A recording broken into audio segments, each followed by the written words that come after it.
Welcome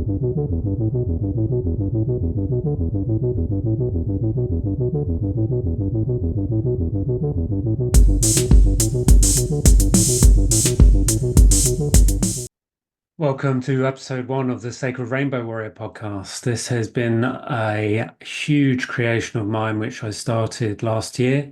It's been an enormous amount of effort and energy to try and get the right men onto this podcast, because finding good men is very difficult. The whole purpose of my podcast is to reevaluate and reassess how we see men, how we see each other as brothers and sisters. It's about understanding the masculine heart, what makes us different from women, and what stops us from feeling love and believing in love. It's really about opening the deeper levels of understanding of the heart and truly understanding what that means, to understand what it means to be a man. And today is a huge, huge step forward in repairing the broken brotherhood. And when I talk about the brotherhood, I talk about how men see each other. We've stopped seeing each other as peers, and instead we look down on each other and try to destroy each other. And what I'm doing with this podcast, I'm bringing ordinary men in the light who aren't ordinary. These men are heroes. These men are celebrities in their own right. We've got the wrong idea about celebrity. It's upside down. These men that I'm bringing into the light, these are true heroes. Some of the stuff these men that have been through and how they've dealt with it and how they're living their lives, that's true celebrity. That's true heroism. And today I start with a very close friend of mine. I met him actually, he used to cut my hair. And he's a tremendous man, and I really honor him for coming on today. He's never done anything like this before. He's a Reiki master, a barber, a professional counselor, a father, and a husband, and a good friend. And what I'd like to say is that this podcast is about honoring men, and I will go through this process of honoring each man. And it's also important to note that I have private discussions with the men beforehand to understand what is safe and what isn't safe for them to talk about. And I also give them space and time if they wish to speak to me afterwards, because it's my job to make them feel safe, without that fear of judgment. So I'm there to hold space for them. There are plenty of triggers for today and for most of my podcasts, because we go deep. We talk about sexual abuse, suicide, violence, and many more things. So if you are triggered by this, there are two things you can do. You can either go past that or ignore it, or you can see how that affects your body and learn to give love to that. It has been part of my process to run towards the triggers and to help understand why they trigger me and remove those, by giving them love. And there's many different ways and techniques of doing that. But today, I just want everybody to absolutely give it up for Michael, because today is tremendous. This is a really long video and my interviews are very long, so I like to keep them natural, but I will be breaking them up in smaller amounts. But please bear with me as I learn to grip and understand this process of bringing these amazing men onto this podcast. But I hope you enjoyed it as much as I did, and I really wish and hope I get some lovely feedback. I welcome any nice comments, and yeah, enjoy. Thank you very much. Bye bye.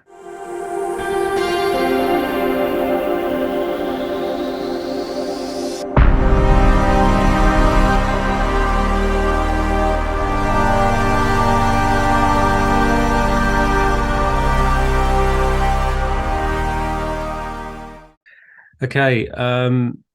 Yeah, thanks very much for coming to onto my podcast, Michael. It's a pleasure and joy to speak to you always. And essentially, what I'm doing here is I'm finding ordinary men who are actually extraordinary and bringing them into the light.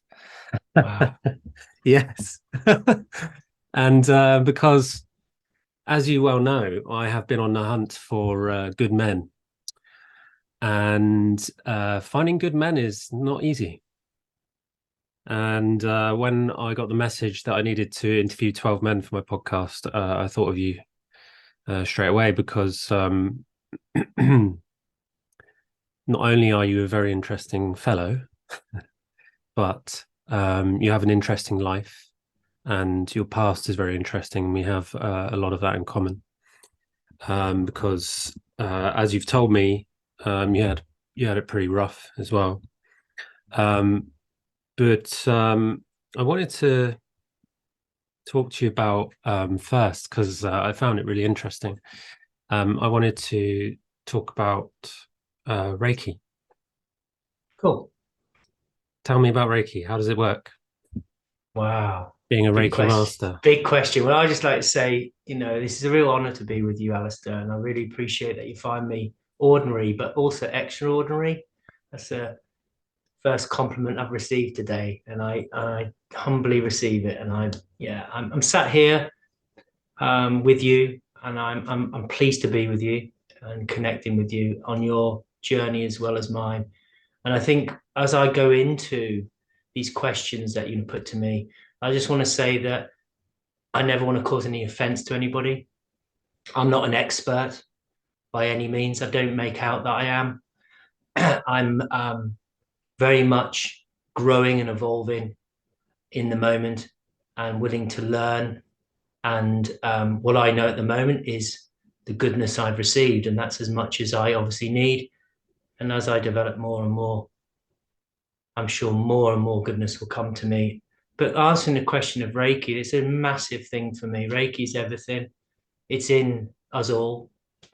It's very present in its thing, in its beingness, and it's part of our everything. Um, it's around us because it all comes from source, and that source is indescribable. As man sees it, it came from a big bang of some type of implosion of hydrogen, whatever. We're always looking for explanation. This can't be explained. I see Reiki as beginningless, endless.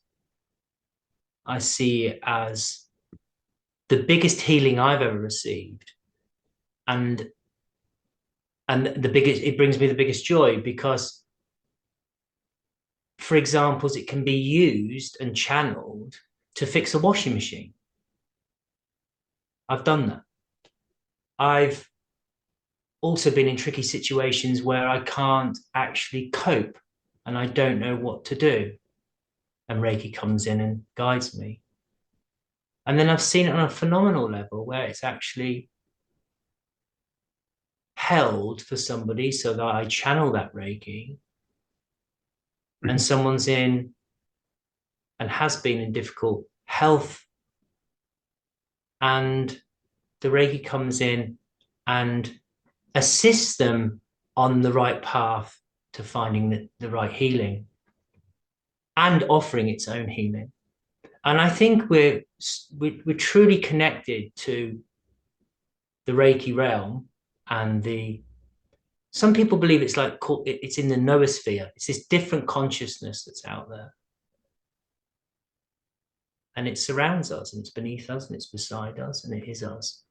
And we can tap in at any point, we can tune into it. And so for me, I was very poorly and I wasn't getting on very well with the medical community. I found it to just be like, well, numb it out, Mr. Watson. Just numb it out. That's what we do. We just numb things out. But actually, it was a time in my life where I wanted to feel. I really wanted to feel. Yeah. I didn't want to numb out anymore. Mm-hmm. And so naturally, when you open like that and you're looking for something else, you send that energy. And so where you send the energy, the attention goes. And it's like, and what came back was Reiki. And then I found a practitioner, and eventually that practitioner taught me the Reiki lineage that she had received. So, And you've been doing this, correct me if I'm wrong, for, was it 17 years? well, it was introduced to me about that. But the time I got trained to be the Reiki master I am now, that we're talking of now about 13 years. Okay. So And it took at least 2 or 3 years to believe in it, I suppose, because I was yeah, very new to that world, really. because it's invisible, right? It's energetic. Yeah, So how so take me through a process. You have a person laid down on a couch or a bed or whatever, yeah, mobile bed, and you sense the energetic blockages and create a new flow or removal. yeah. Talk me through. I can immediately see. I don't know whether this is in us all or whether I'm just very blessed and I hold it very sacred. But I can see where something. I'm a reader of body. I'm a reader of not of minds, but of bodies and the energy body. And I can definitely see an imbalance somewhere, whether it's throat, whether it's upper head, whether it's somewhere in the upper pendicular, whether it's around the midline. I can see it, and it's something just tells me. I don't know what that is. It's just this natural innate feeling of that person's blocked here or blocked there. I see color. I can see the chakra colors. I can see them. You've got most of them on your backdrop right now, um, and sometimes it's very strong, and that's an indicator of knowing that that's where I'm going to be working on that person. But a session itself, the process really is making sure that person feels connected with you, making sure that person's comfortable with you, and you explain that by being really honest and genuine by saying, "Look, we're all Reiki, everything is, but." This session isn't, I'm not really doing the Reiki. I'm just a channel to it. I'm not really, I'm a part of it. I'm with you on this, Yeah. but it's not really me. And I take the ego straight out. And then that makes me feel like I'm handing that fully, truly over to the Reiki. That's my first ever, always process is handing it over. It's not my glory. It's the glory of the Reiki realm. So And how, every situation's unique. It's very hard to describe. It's okay. never scripted. It's in the moment. It's very in the moment. Okay. And do you when you sense it, does it have a shape or a spirit? How does it look and feel to you, if you could describe it? Yeah. I get the transference of it, I can suddenly get a real pain in the chest. And I can think this person may be blocked in the heart chakra, even though the chakra will be open because the heart chakra is the only one that I'm aware of that remains open because that's the main pumping of life force Hmm. until we remove from this vessel. Yeah. Our soul removes itself. This remains open, but I get a feeling. Yes, I can get a transference of, or my throat could go dry. I could suddenly go, and I know that it's an indicator that they're giving me themselves. I can, because prior to anybody ever arriving, there is a ceremony in a sense of setting the room, making sure it's safe, making sure it's got, we're using crystals that it's been saged, that we've called in all the realms, that we've got our own way of setting our stages in these holding of spaces. Mine's sacred to me. And it's always served me well. And it gets added to this. There's other entities that come in that I add as I'm learning and journeying, that I bring in and say, right, I'd love you to be a part of this. And what I'm asking for is basically healing from every possible angle for that individual. Okay. And because I've been working with the animal wisdom, and I've been bringing in the colors, the chakras, and I understand what they are, but they're so vast as well. I wanted to know, how do you understand the chakra? How do you see, think, feel in those different senses of what it is that you're working with and what it is within you. So massive, isn't it? I mean, it's just Yeah. such a big thing. It's such a big thing. Yeah. I mean, yes, we've got this human version of, well, the crown does this, and the third eye is this, and the throat is this. But actually, they can get jumbled up. And I've noticed that base can be here, root can Yeah. be here, and Yeah. crown can be at your feet. I've seen them switch and Yeah. And move. I know what that is. Yeah. That happened to me recently. Yeah. Yeah, they Um, switch and move. And I think it's a mystery. And I want to always remember to be open. And I don't want it to be where, oh, there's the manual and this is the actual man. This is where we've gone wrong. Each moment, each precious breath, each individual session of holding space is so unique. I've seen a chakra stay blocked, and whatever I've done it, and then I'm like, it doesn't want to open, it wants to remain closed. And so we have this sense that we want to fix everything and we want to be seen as this great almighty healer. Well, actually, no, the Reiki decides what it wants to do at the end of the day, and it will change things up on the day just to throw you out a bit, just to keep you on your toes. And I love that magic about it because that's important, because it doesn't want to be organized. It doesn't want to be referenced. It doesn't want to be held down to a particular thing. It just is in the moment. And that's special to me, even though people have written beautiful things on the chakras. And I love the stuff that's out there. But does one follow on to the other? Is it really, has someone really done some depth with it and really gone there and seen it for all it is? I don't know of that person. And even I if they have. did, okay, well, then we'll talk more about that.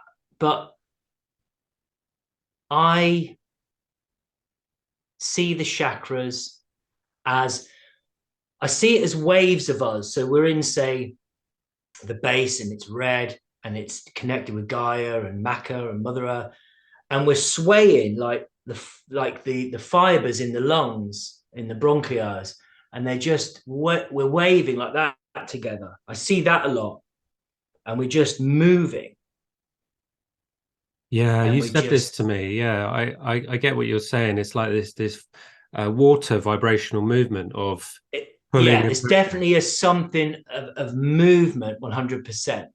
And when that comes, Yeah.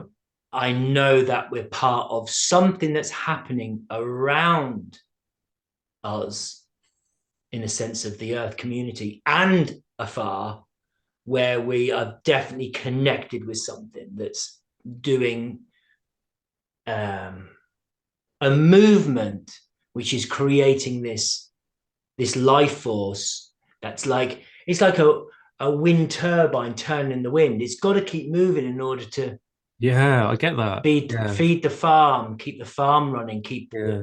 things moving, machinery moving, and whatever. Yeah. Yeah. And I love that. I love when that happens. But it it's each one. I've seen things such as animals. I've seen old ancient masks.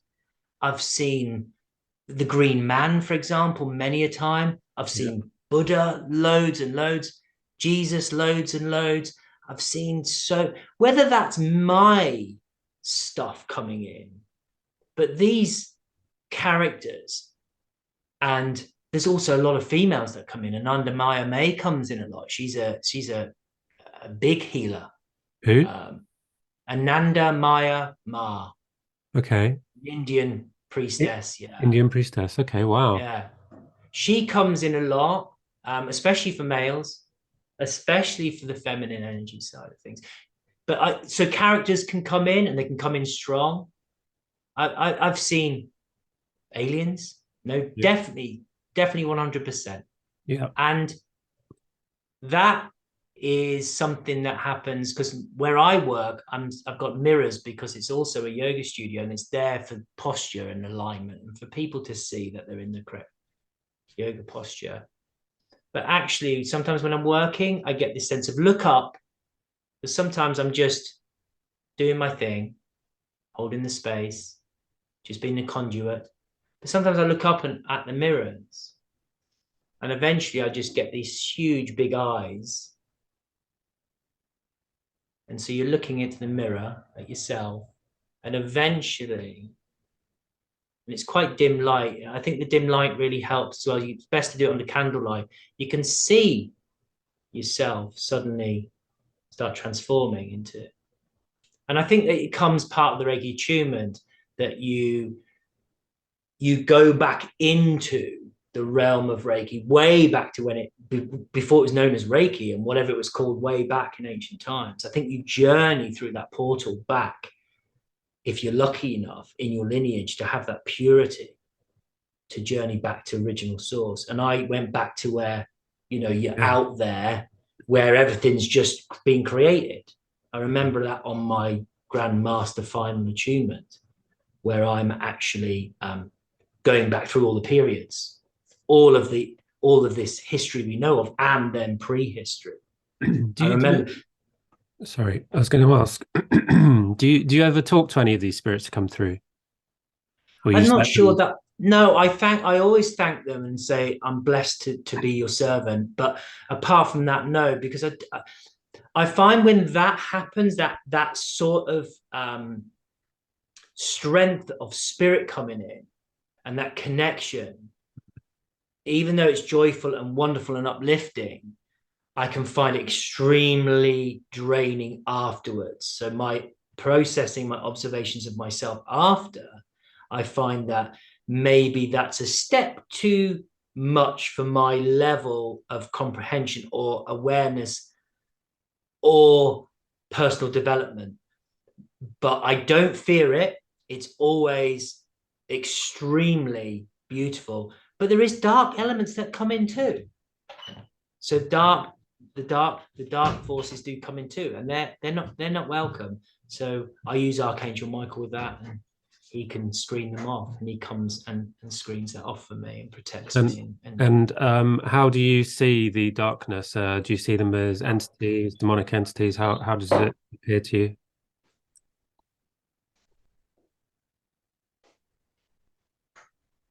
And how do you move them on, so to speak? I don't know.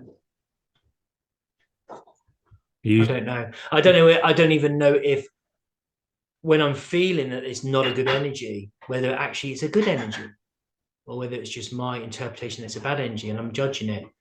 But there's an instinct to say you're not welcome. Thank you, but you're not welcome. And it tends to just leave itself, leave the space, leave my awareness.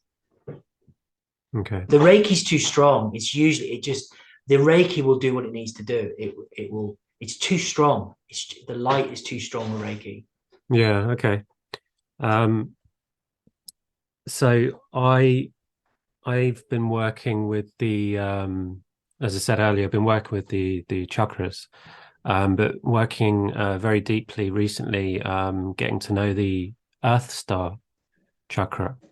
Yeah, And, um, so there's a bit of noise.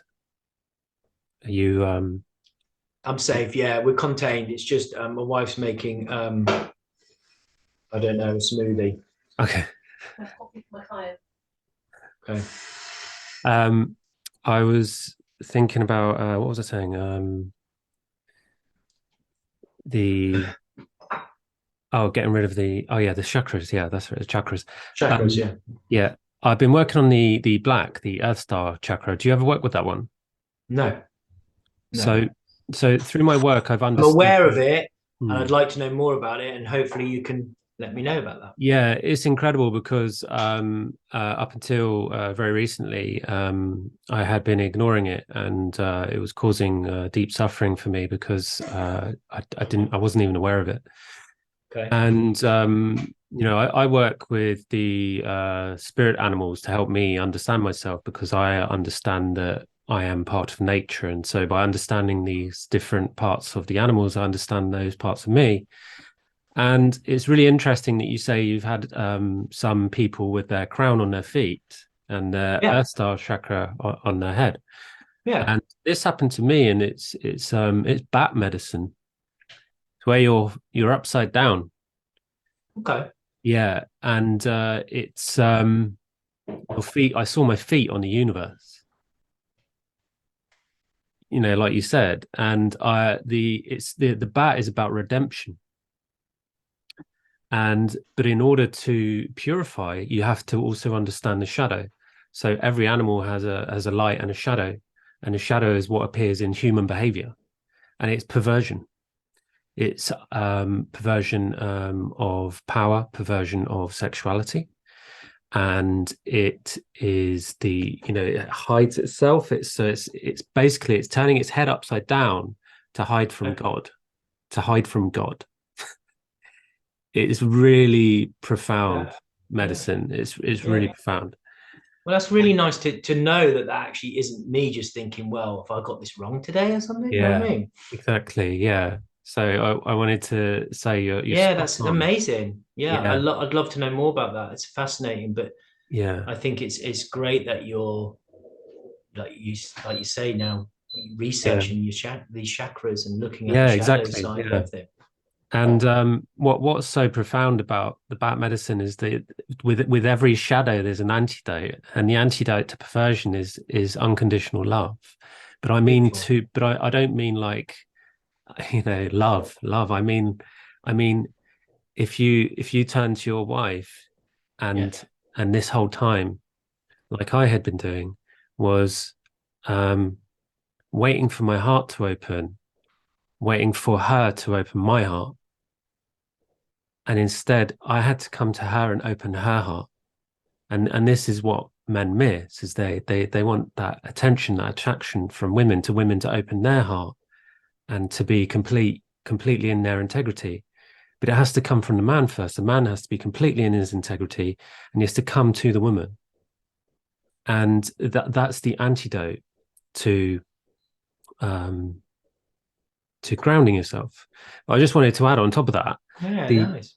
yeah, I just wanted to add on top of that the with the chakras, they each Yeah. just like animals, they have a higher instruction, like one word, like for the bat it was redemption and its shadow is perversion. Okay. It's the same for the chakras. I don't. Hmm. I just realized there's probably a shadow for each as well, but I haven't asked that question. But the Earth Star chakra is purpose and responsibility. It's so you could say um, part of my purpose as a man is redemption, right? Is profound, right? And then you go up to the red. Red is lust, the lust for life. Orange is passion. Yellow is fertility, so it's the sun. And there's so many different other elements to it. But these are the one-word instructions I got Yeah. through the work I did. And the heart is purity. The throat is sanctity, which really surprised me because I thought it was about speaking and expression, but it's about the sacredness of the voice. Good. Yeah, it's about worship as well and prayer, because Mm. it's about how we speak to each other and how those Yeah. words land and how they come back. So it's one of the most powerful and most difficult to purify, I found. And then you have the indigo, which is about ability, your abilities, your responsibility, and your gifts, your soul gifts. And violet is beauty, which is almost uncategorizable. You can't categorize beauty No. because it's so profoundly large. But the crown chakra is holiness or highest belief. And so, with that in mind, because I do my own healing work in a similar way to Reiki, I feel, but I do it more hands on with my partner with plant medicine. Yeah. At least I have done in the past. And to work to work with the colors and the chakras and the animals like that in a similar way to Reiki is it's so much fun. It's so Yeah, much fun. good. Yeah. Yes. Why not? Why can't it be fun? Yeah, Doesn't have to be exactly. serious. And it's really hard work and it requires giving away a lot, but it's so much fun. Like I'm so passionate about Good. healing myself. And I see that in you as well. And that's why, all of my guests that I've invited on there, I know they're all people who are passionate about healing in themselves and in others. Yeah. And it's so funny that you said at the beginning of the call that the health industry failed you because it failed me, and it's failed all of the men I'm speaking to. But Yeah. one of my guests is works. It's funny because he works with plant medicine, but he works for Big Pharma. Yeah. So that's a plug for my episode with Benoit. Yeah. So that would be controversial. That would be really Yeah. interesting. For Um, himself internally. yeah. Yeah, for sure. I wanted to we started with Reiki, but I want to understand. I find your earlier life, your past life, your Yeah. traumatic part of your life Yeah. so interesting, and I want to lead up to how you became spiritual and into Reiki because I assume you weren't Yeah. always spiritual, right? Like me. No. Well, I believe that we all are, and we just get lost a little bit, don't we, along the Yeah, way? And I exactly. think I'd just like to say thank you for the chat about Reiki and what you've introduced to me. And I, it's nice to be a part of that with you. But I wish you absolutely every success with it. And I think you're absolutely right.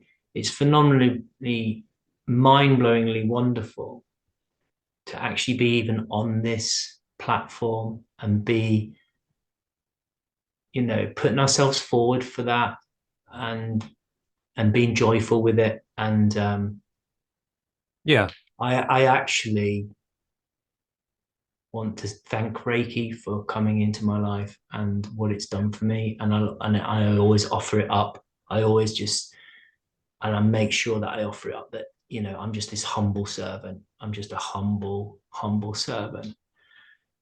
But yeah, my spiritual Michael, my true self that I'm working on all the time, I think comes about when you just have the dark in you all the time. It's not yeah. So you don't see that you're in the dark, you're just in it, aren't you? You just, yeah, exactly. You don't realize, do you, you don't realize. You until don't realize. something changes, Yeah, and that's not always sudden. That could be gradual. that's it. Let's talk about your darkness. Let's talk about that because Yeah, that's I sure. find that interesting and Yeah, how you've overcome that. yeah. I think when you're a young, sensitive, we're talking pre 7-year-old, and you see the world as a playground, like any young child, and you're free to roam. I had freedom to the point where there was adult supervision, but it was always very strict boundaried, but also loose boundaried in the sense of in the 70s, children were seen and not heard, sort of thing. And you were able to play in the street. There's no internet. Yeah. There's no, there's you outdoor kids. And in the northeast of England, in the area that I was brought up, um, it was a better area of the particular part of the northeast. And I'm not going to mention the name. And I think I don't want to because I don't want to disrespect or discount. And again, as we go into this other question, anything I say today, I don't want to offend anybody. I don't want to make out that I'm some type of guru on a subject. I'm just learning and growing and evolving. And my story, as I'm going to say it, is my truth. And I think that's all I can give you guys and you, Alistair, is my truth. And I think when you're growing up around poverty and you see difference, it really becomes the norm. It becomes the norm when you're around your environment. It's just the norm. You don't know any better. And I was around poverty and also a lack of masculine. A lot of the men were at work, and they were either overseas or they were on oil rigs, or they were in Saudi Arabia or wherever they were. They were skilled engineers and of the, you know, that type of realm. They were men that dug roads, laid cables, laid bricks, built things, destroyed things, you know, and the industry around the Northeast, because of political decisions, was unfortunately starting to become severely severed, and work was hard to find. So a lot of men went where the work was, which left the women to raise the children.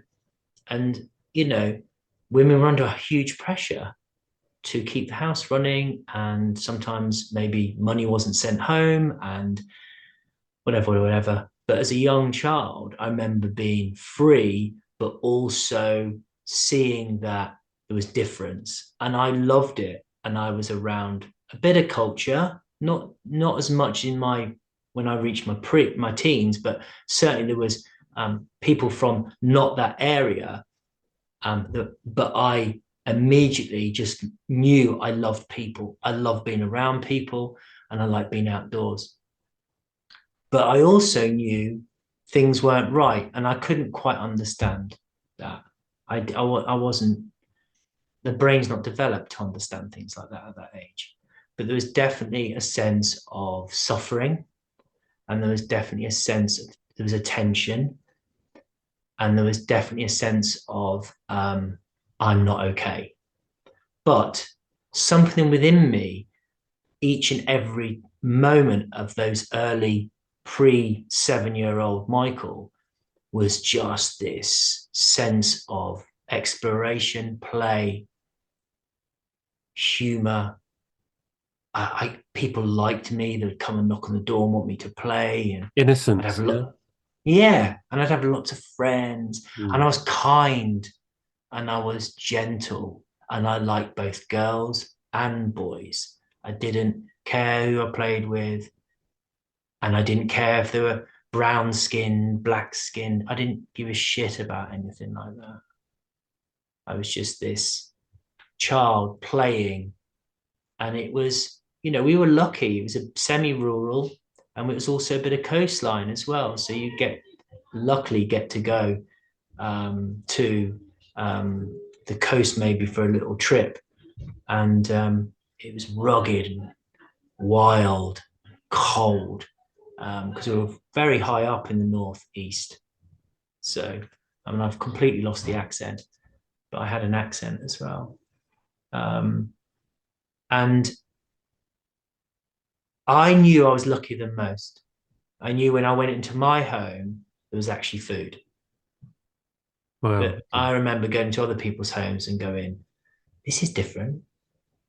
Wow. This doesn't seem, well, of course, it's not my home, but it's definitely not got the same feel. And there's definitely something not quite right. And there'd be carpet not on the stairs, or there'd be lack of furniture, or there'll Mm. be a coldness, there'll be maybe no heating on, and it was tough times. It definitely was tough times.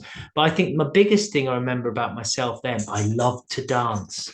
I remember I loved dancing, and I would do anything.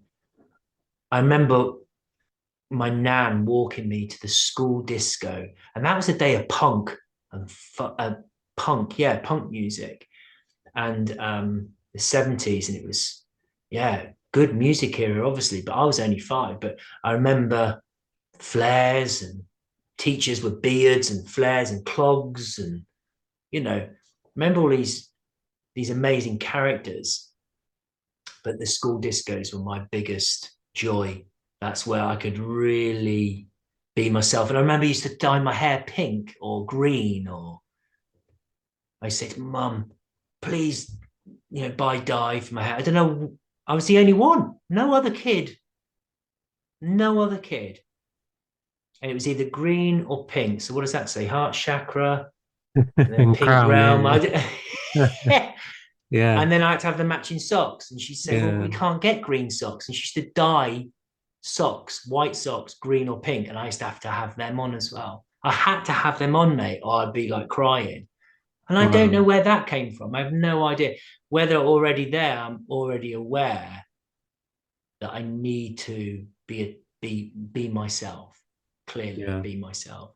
But a lot of the boys would be fighting in the corner of the disco or chasing each other and pretending to shoot each other. And then it'd be just the girls dancing. But I'm in there just, you Yeah. know. I can see how our childhoods were wildly different. Like they say how Northerners are, what is it they call them? We call them Northern monkeys, and you call us Southern fairies. Because I've seen the difference in, I live in Dorset, Sunshine Coast of England, and but I got family in Scotland, obviously, my name, and going up to Scotland is like, getting punched in the face was like a hello. I'm not saying that happened to me, but that was the attitude. It's like hello, bam, you know. Yeah. And I know from I still, even though I lived in the South, I definitely had my own beatings, my introduction of violence on a regular basis. But Mm. the and that's what I wanted to speak about because Yeah. whenever you and I get together, we enjoy speaking about those things because there's so much gold there about how what it did, how it changed us, um, what it means, where it comes from, all of that. But I found um, your story of violence really interesting because, in some ways, like me, you gave violence and you received violence because of the culture of what you're explaining of where you live. You said it, it was part and parcel to a fight where you were from, right? Mm. Yeah. I think, yeah, of course, it was introduced by my father when he would return, and all the men. It was from football mainly. The northeast of England is a big sporting. Our country's big for sport. Our country's big for sport, especially violent sport, um, contact sport. I'm not saying people. As soon as I say violent, people are thinking what, but contact sport Yeah, has a violence around. yeah, It has a violence around. like football. Anyway, football especially. Yeah, Yeah, for me, football especially. Now, football in the Northeast was big on a Saturday. Big. All the men went. All the men went. And it was, you get squeezed through the turnstiles and you'd be thrown on. You're talking of a packed stadium of Northerners, and especially Derby Day. And it would kick off outside the stadiums. It'd kick off outside. It would be massive running battles, and I'd be up against a brick wall while your dad's protecting you, and there's bricks and police horses, and that was trauma happening for me. Shouldn't have been there. Should not have been allowed to be watching, you know, these football supporters evidently supporting their teams, doing that to one another. That was my first live evidence of, is this what humans do to each other? Wow, I really don't like this. This is very scary. And sob and cry and get me out of here, Dad. You'd still go to the game. yeah, Still, you yeah, still, and you've literally just um witnessed something that just doesn't belong in a kid's world. And I think that, and also, and again, I don't mean to dishonor or disrespect, um, but I had a family member that was around me that wasn't, too far off my age, a couple of years older, that was already very normalized to violence and yeah, was already fighting his peers on the streets when we played. Just it would be normal if a game of cricket didn't happen to go that individual's way, that violence would then overtake his sense of not being able to say, that was a great game, thanks for playing. Like, like that's what I would feel. I would feel that was great. yeah, I had fun. I'm going home. right. Where I witnessed the actual. polar opposite of that. That is not going to happen. I'm not losing. And then this violence would take place. So that was from somebody that was in my actual uh, personal space a lot. Yeah. I'm just making notes in case you see me turning away No, it's cool. because I Please. keep Yeah, yeah, of remembering. course. I wanted to talk to you about we've spoken many times about the meaning of violence and violence from I'm going to call it normalized violence from siblings. Okay. We normalize fighting We in our do. families, We do. and I know for me, I've been on a big journey with this of physical abuse from family, Yeah. and there's a lot of shame attached to it from the perpetrator and the victim, and vice versa, because at some point, sometimes you turn into the perpetrator to defend yourself, right? And the what I learned about violence is that it's contagious. When you touch someone with that intent, you're putting that intent into that person's body. So every person you hit with that hatred intent is you're passing on that energy. It's just like the wave effect you were talking about. That wave's going to push on and push on, push on, and it's going to come back and it's going 100%. to smack you in the head, you know. And which is exactly what happened to me. I got smacked in the back of the head and many other things because of my actions, because I was taught violence. And it's clear from hearing your story and how similar our stories are that violence is a hello. It's a version of I love you from a really distorted place.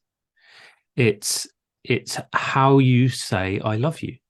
That's what happened to me. I don't know if that's what happened to you, but when I went to school, I used to I used to punch my friends, and then one day I was told you don't punch your friends, and I was like, why not? It's like completely brainwashed by violence from because you talk about before the age of 7. If violence starts as a toddler, as a very young age, what else do you know? You at some point in your life, the heart has to choose. Do I close and protect myself and become something horrible? Or do I keep my heart open and allow myself to feel all the abuse? And I don't think I only know one other person I've ever met that has been able to keep their heart open, but they didn't experience physical violence. But even without physical violence, through emotional abuse, I think that's an extraordinary thing to have achieved, to keep your heart open that long. And that's my partner, Hazel. She's managed to stand in love through it all. And I have no idea how someone can be that strong to do that, to feel all that abuse. It's incredible. And I wanted to know how, for you, how did violence ruin your life? And then I can, if you want me to share my how it's ruined, Yeah. yeah, Yeah. and how we've had some really interesting conversations, and I don't want you to censor yourself. I put any trigger warnings at the beginning of the video, Yeah. so Of course. please speak freely. Yeah. Yeah. Of course. No, thank you for giving me that bit of background there and just celebrating Hazel. It's astonishing these people around us that help us grow and realize that actually, this is we're on the right path, we're doing these right things, we're moving in the right direction. So I think for me personally, the violence took place from not having a masculine role model around at a young age. I was violated from the beginning there, and that hurt. Now, you were saying about triggering, that triggers me right now. That triggers me for all those young men out there that don't have that right now. That hurts me now. Yeah. I'm hurt right now. Yeah. My body's feeling like it did then. I'm not good enough. Yeah. I'm lost. Yeah. How do I protect myself healthily? How Yeah. do I protect myself? How do I articulate myself to others so that I've got good boundaries, bodily, so physical, mental, emotional, spiritual boundaries? And that, for me, has never changed. I've met some amazing characters along the way that helped and guided me, and mostly in books. You're right, it's hard to find that, man. Yeah. And I think that part of my journey is to be working towards being accountable for that loss, for that grief. Because it's an honor to be a man. It's a privilege. It has a huge potential in it. It needs to be rewritten.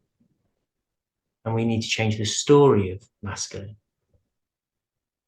I think when I'm violated physically, it was sexual.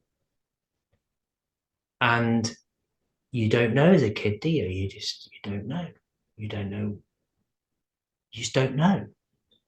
But that's not okay because no one taught you body boundaries. And that lesson has helped me as a father to give my children body boundaries and to be aware of that sacredness. Yeah. And I was violated sexually first, physically. With regards to emotional violence, that was constant. I wasn't allowed to express my beingness.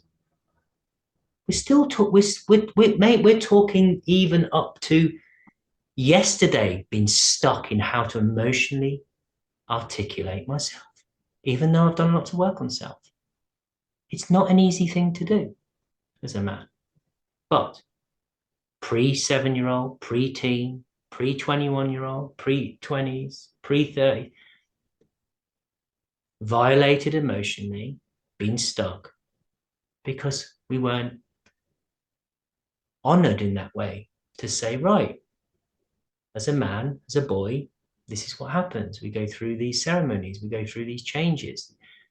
None of that was ever on offer. And that's the biggest violation as well, that we're uneducated to know what it feels like to move through these stages. And so emotionally, being a very sensitive child, but also introduced to violence through whether it was through the soccer and the football stuff, whether it's through just the Northeast and its abundance of toughness, and you had to work really hard for everything. Everything was hard to get, and that sense of difference. I didn't fit into that environment. I wasn't like that. I was this kid that wanted to be colorful, playful, and be with everyone. There was this, a lot of racial tension around. There was a lot of difference, like I said, that wasn't accepted by a lot of people. But I didn't listen to any of that. So my emotions were violated from that angle as well. I wasn't actually allowed to play with the people maybe I wanted to play with. And if they happen to be better, we're talking they. I mean, this is how conditioned I am. We're talking about human beings here. We're talking about Yeah. beingness. Mm. We're not talking about bloody skin color. We're just talking about people. When you played with people that were from a different part of Mother Earth, so what? And if they were better than you, great. I was happy because usually I'd get better at something if someone was better. So I always saw it as a bonus. But my family member, and I'm not naming because I just don't, I feel it's very dishonorable, and that person can't actually be here in this and answer for it. But that person would literally annihilate that person with powerful, powerful energy. I mean, kill. Like literally, that person needed psychological help. Psychological help. I'm talking about a personality disorder, and living around someone with a personality disorder Yeah. is scary.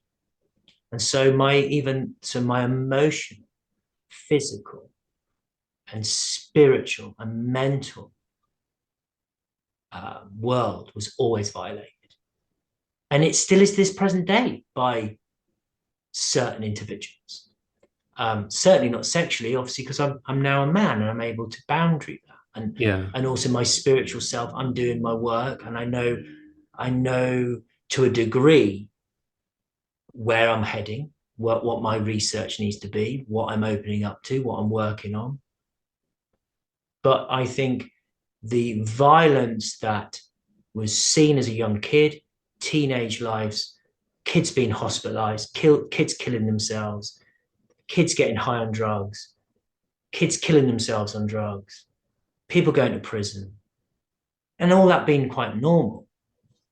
It was never my bag and it was never comfortable with me. But you're right, out of all of that, I molded into something that spoke out its love and its lack of being able to be itself by being actually violent to other people. And actually, sexually, especially towards girls, who is my preferred um, attraction. I'm attracted to females. When I look back, there wasn't any respect, you know, and I don't talk about this lightly. I've done lots of personal therapy around. There's no respect from me. It was, I'm getting what I want, Yeah. and you'll damn well give me it. Yeah. Yeah. Talk about dishonor. Like, Yeah. I what on totally earth, agree with mate? you. I'm lucky. Yeah. I'm lucky that I didn't get myself into deep trouble. Mate, I'm not saying I was a rapist, but oh my God, the girls didn't have a chance. I mean, I was so sexualized. It's ridiculous because I was sexualized so young and I just thought that was normal. So I went out in the world, you know, losing your virginity at 13, high on drugs at 11 and 12. I mean, that is not okay. That's not okay.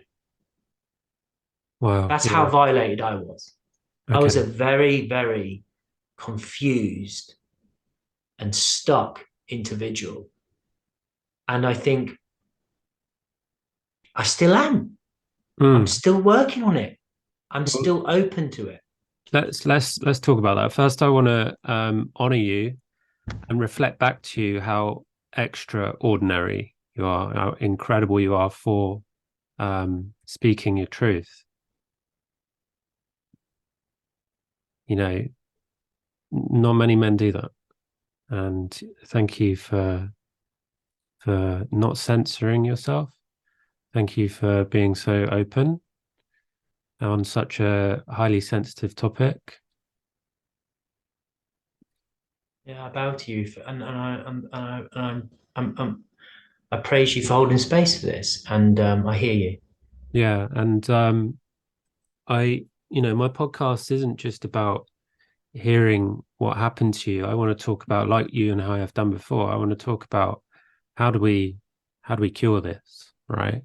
And you mentioned boundaries, and you then, because your boundaries were broken from the inside out and outside in, completely had your spirit broken. That is then, as you said, go when you go to women, you don't respect their boundaries. Right. 100%. Yeah. And and as you said, it's not just your sexual boundaries, it's the violence, which is your which is a mental as well as physical, Yep. and the emotional abuse. Yep. So that coupled with all the other abuse um, creates this kind of void where we hide our hearts, and we put ourselves in a position where we either protect our hearts or we die.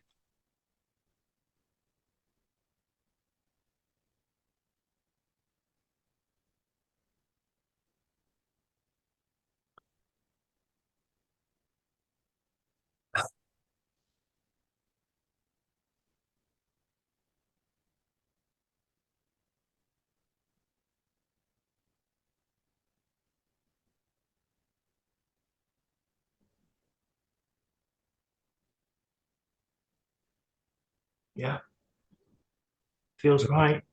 Yeah, I'm just a bit taken back by that. Oh, Me too. I think it feels right to say that. yeah. And the I understand how healing boundary abuse is one of the most difficult things I've had to do, because in order to heal your boundaries, you have to express them through your voice. And for me personally, there's nothing more terrifying than that, because I was silenced. I was silenced with violence. I was silenced with emotional abuse, as were you. Yeah, And so to cure the to yeah to cure the emotional the abuse of boundaries, the broken boundaries, you have to start telling people no. When your whole life you've been giving yourself away and just saying yes. And this applies to women as well. This applies to a lot of people who've received abuse. And it's really difficult to say no to people you love. It's very difficult. I had to, because this is leading on to, I'm glad you brought this in about the perversion of women speaking to women, because this is what I brought this in at the beginning with the bat, right? So now we're talking about, perversion and redemption. Now, I had friends that, I through my process, I had my head kicked in. I completely lost who I was. Like, you talk about emotional regulation.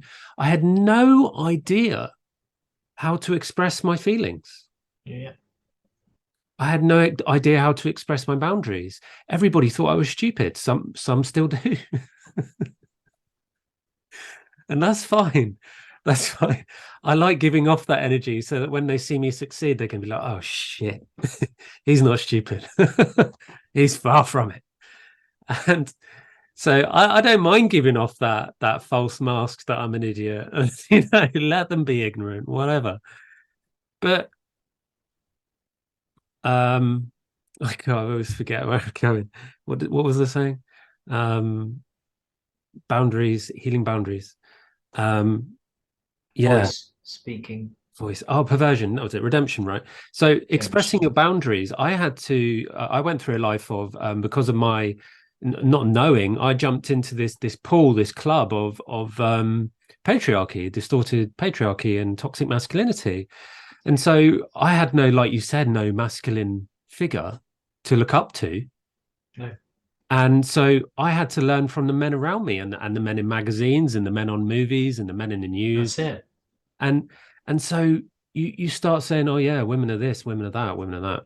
But there was always this part of me in, really back, I don't know, deep in my soul that was saying, and I'm not making this up, but it only came to light recently, that there was always this voice in my head, especially when I was in London. And I had these two friends that were about, notches on the doorbed, and I was always really, I was always really in my integrity about that. But they just were about using women and abusing them in this whole Tinder age, right? And I always had this voice coming from deep inside me saying, "You're going to use this one day. You're going to use this." And I get it now.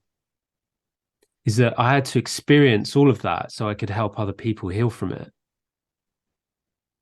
And so when I started my spiritual journey, one of the first lessons I had to do was express my boundaries. And I realized that I was out of my integrity by being friends with these guys. And so I said, we're not friends anymore. And obviously that was very, very difficult for me. And I've had to express that with many people in my life. And there have been times where I couldn't walk afterwards because I was so afraid, my whole body shaking. Mm. And that's happened a few times because of the trauma that gets trapped in the body from the violence, the silence, the silencing, using the violence.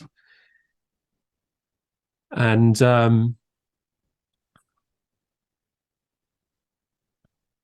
I go back to what I said earlier. I honor you because I've been around your house, your Mm. where you work, and I've seen, you're a husband and a father, and I've seen what an incredible father you are.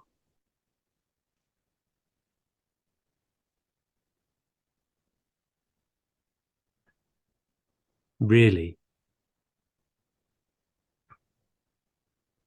And to have gone through all that and to be able to not give that to your children, I think that's incredible.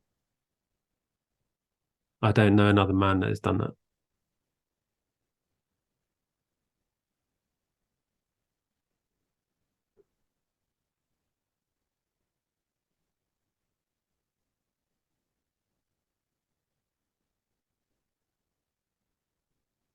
So talk to me about that. Talk to me about your conscious awareness of going from violence to healing and then to family.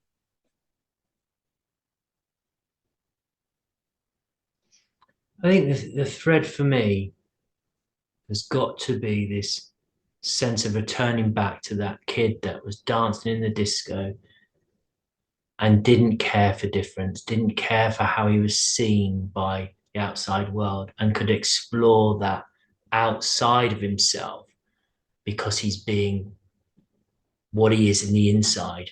So he's revealing himself fully, and there isn't any condition, there isn't any sense of danger,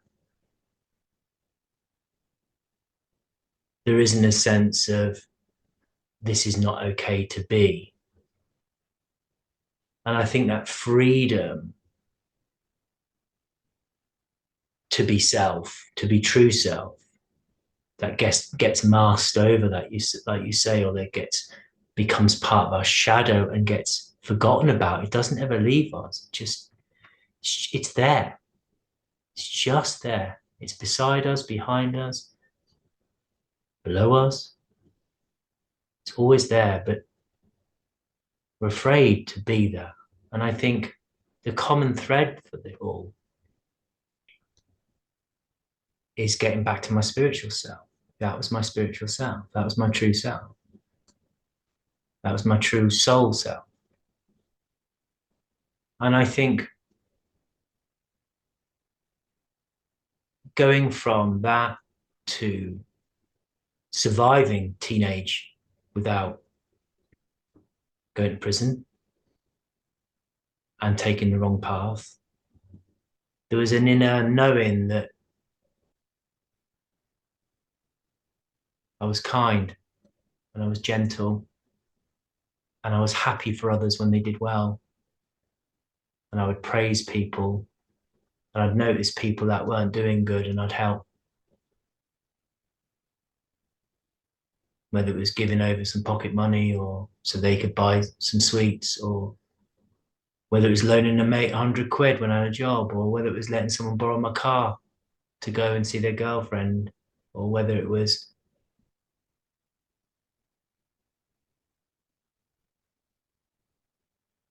taking care of my nan or whatever. There's a kindness of my heart, forever Yeah. present. And I think that serves me in everything I do, that I'm returning home to that young Michael. That's my work. And I value him. We talk about inner child work. And if anybody out there knows what that, you know, It's about freeing up that free child. And I think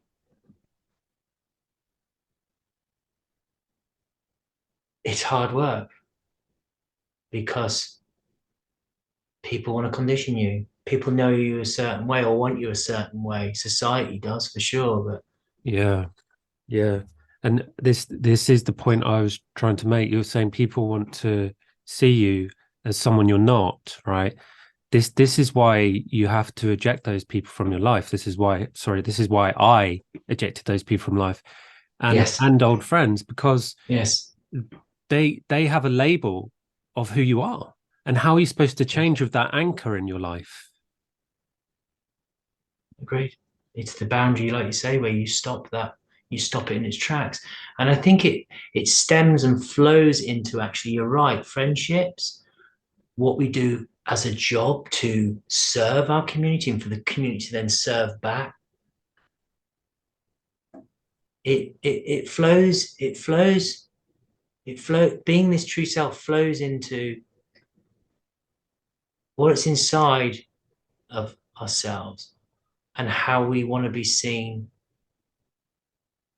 outside, but it's got to be from the inside. It's got to be genuine. It can't be just this is what I'm the outside, but then this inner, it's like you close the door to your house. It's like, right, I'll now be the arsehole. I'll now be that narcissistic, masculine, toxic guy. No, the work's got to be put in internally before then the external starts to actually. It's a practice. It's definitely a practice, and it's a continual practice daily, like the breath, and it's then got to be executed outside via, like say, make sure that these chakras are cleansed and that we've got more knowledge around all that stuff to be able to then re-educate the fact that Michael went from child to teenage to young male, or whatever you want to, if you want to use your archetypes, but is now in, say, king and moving towards that, you know, the sage, maybe. I don't know, but just that sense of journeying through the archetypes.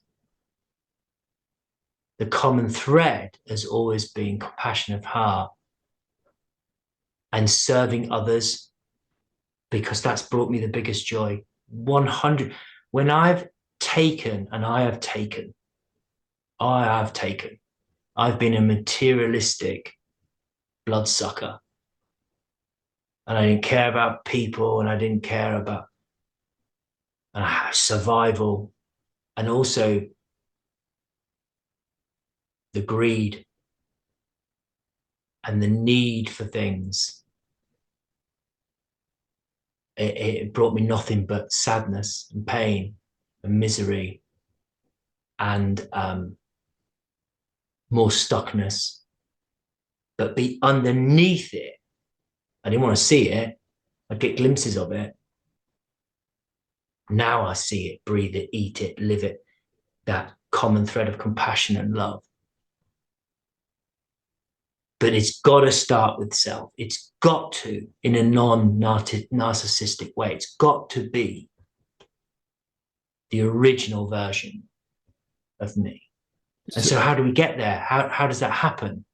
And I yeah. think the common thread for me is definitely the spiritual realm, like I've touched on.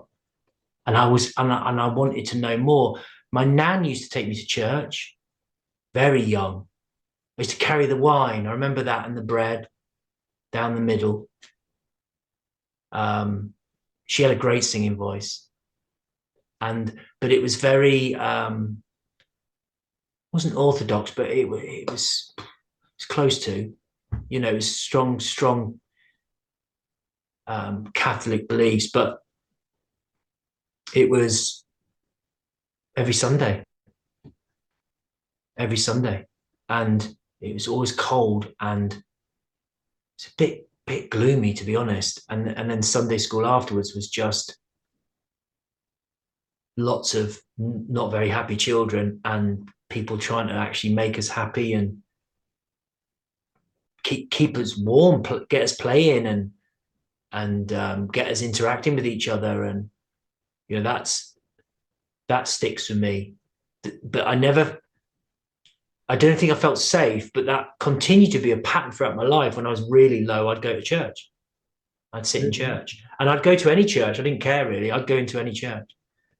I was But always intrigued about going into synagogues or mosques, but obviously I just didn't ever enter them. But yeah, I'd enter churches when I felt really low, and I wouldn't get involved. I'd sit at the back and I'd just try and find something. I didn't know I was there.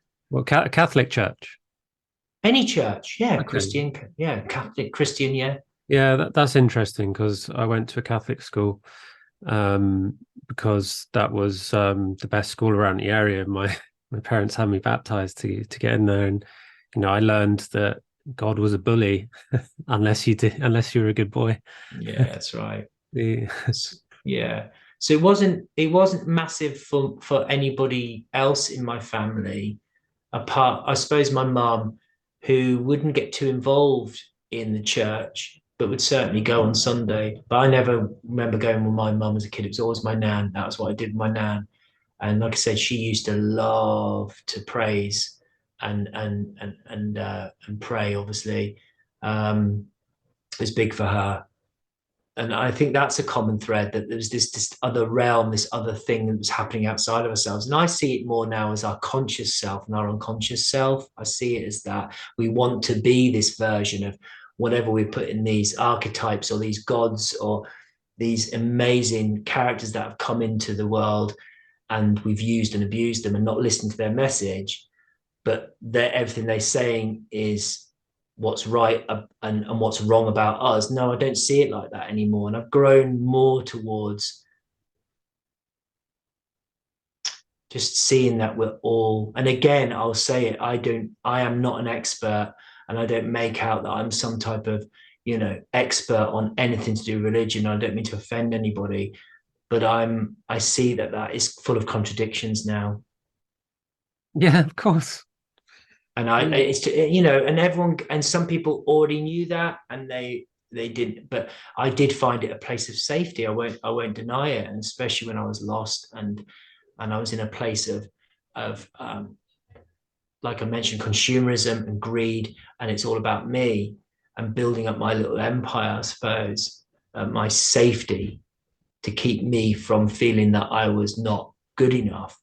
And especially when you come from a place of where there isn't, from a childhood perspective, and there wasn't much around, you're always going to go to the other side and be like, well, I want more than what I had back then. So I was caught in a bit of a trap there. But I think that led me on at a very young age, because I was so vulnerable, so abused, like we mentioned, violated, lack of personal, moral, physical boundaries, very lacking in any type of awareness. And this is no disrespect here intended, but because of my wanting to move and dance and express myself, I found music another common thread into Yeah, escaping. yeah. And I I want to found talk. music. I Yeah. want to talk about that. But I'm a bit distracted. I got the cat here, so I just can't let the cat out. Mm. But I just want That's to nice. immortalize him first. This is Oggy. Okay, man, You've welcome. not met Oggy, have you? He's a No, beast. beautiful. Yeah. Mwah. Hello, gorgeous. Hello, sweetheart. You're amazing. So Yes. I'm just going to pause, and we'll continue talking about that. Yeah. Thanks for waiting. I just had to, yeah, the cat. I'll Pleasure. talk about cat No. medicine later, but let's continue. It's really interesting. Yeah. But I want Yeah. to continue. It's fascinating because we're talking about religion and Catholicism, and one look at you, and well, um, yeah, Yeah. people might not be surprised, but I find it surprising that you're Rastafarian, right? Well, no, well, You I'm follow a it in a way. believer. Yeah, 100%, 100%. Because one chap asked me in Jamaica one time, "Are you Rasta?" And I went, I'm a, what did I say to him? Um, bear with me, it'll come to me in a second. I'm a howlite. Howlite, I said. Howlite. And he said, "Good man." He's a little, just a street vendor. And What's the how like? To me, I know that's a stone. okay. It's for those again that are deeply into their spiritual and religious practices. I honor everybody that if they're tuning in and listening to this, and I offer no disrespect or dishonor. We're talking about Leonard Percival Howell. Leonard Percival Howell. Howell. And Leonard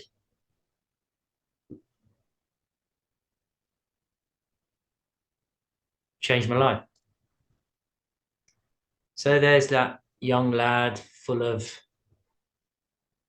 ego, full of wanting to collect nice things, appear great to the outside world, but internally stuck, emotionally blocked, carrying lots of trauma, dipping his toe in and out of Christendom.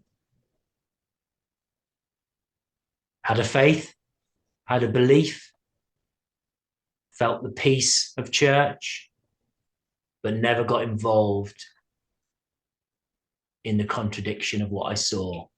People making out they were people of the community when actually they were just taking. I was drawn to music. So bringing these two threads together, this central theme of me and why I'm who I am as a father and a husband and as a servant to the community, the way I am, the threads of music and culture and people and this compassionate heart are here present right now in me.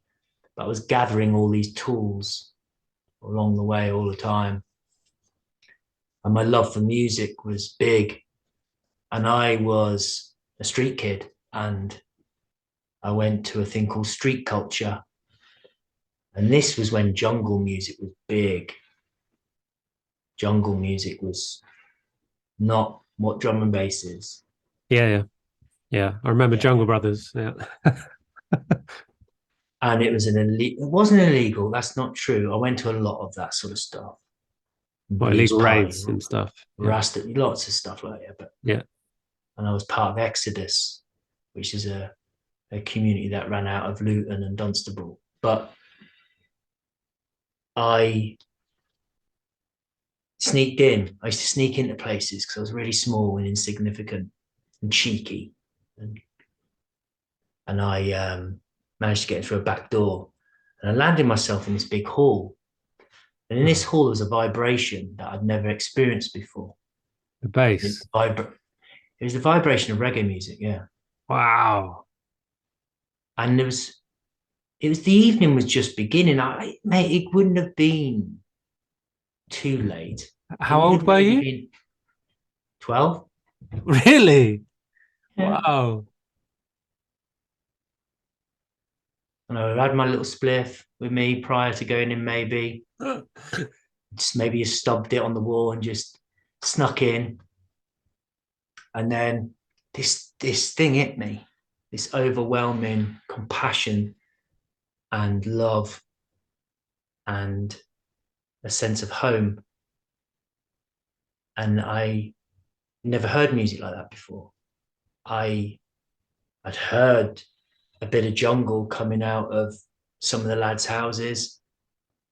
And I'd been to a couple of raves, and it wasn't really my bag. It was a bit hectic for me. I couldn't express myself the way I wanted to express myself.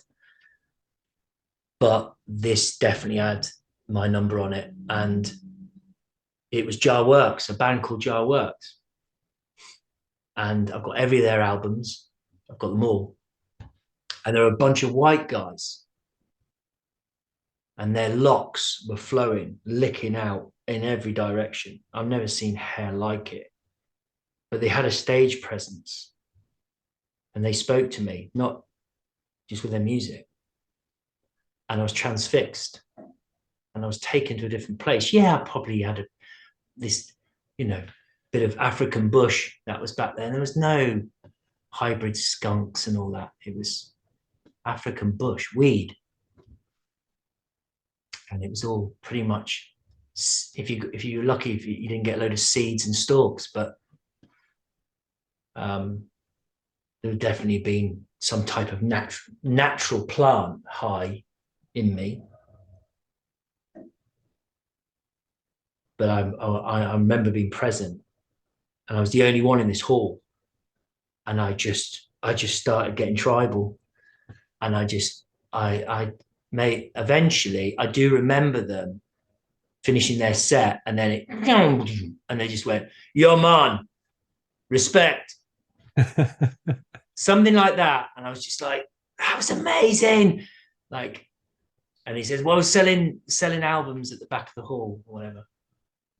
But I didn't have any money on me, and then I ran home, and I started collecting reggae music from that point. And I'd tune into all the London stations, and I'd pick up all the legal radio stations and get the reggae. And then I'd start getting on the I could be in London and have 35 minutes. And then I was going to wherever I could get a reggae party, I'd go. And then I used to get into the Shaka system. And anybody that Wow. knows what Shaka sound system is like in the Rocket, Holloway Road, they'll know.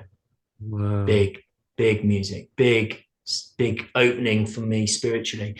But the church remained with me. And at the most pinnacle times, Easter and Christmas, I'd go to church and I'd sit and I'd pray for forgiveness, or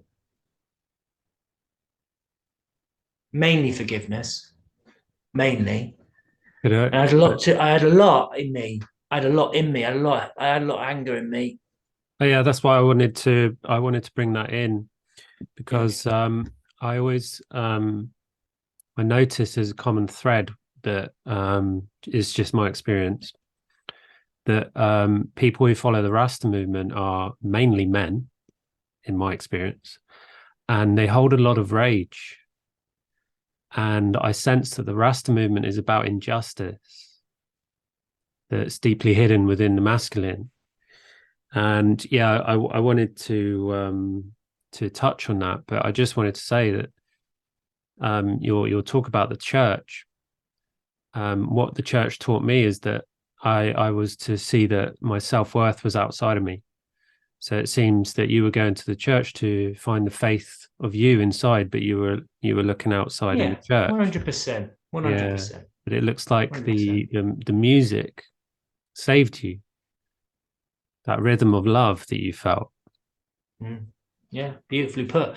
I think the story continues, and it's one that's remarkable to even to me at this moment, right now, and even sharing it is remarkably um, significant to my personal growth.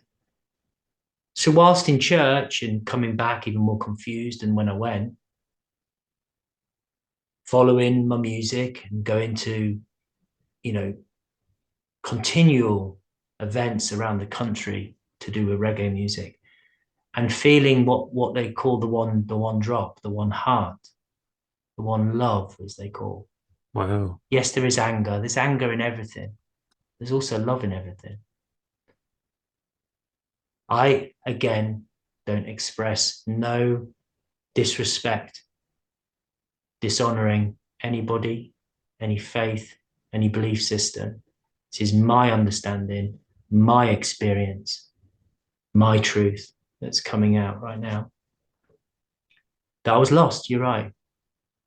But it was only here, right now, there, it's gone. Here it is. My peace was there.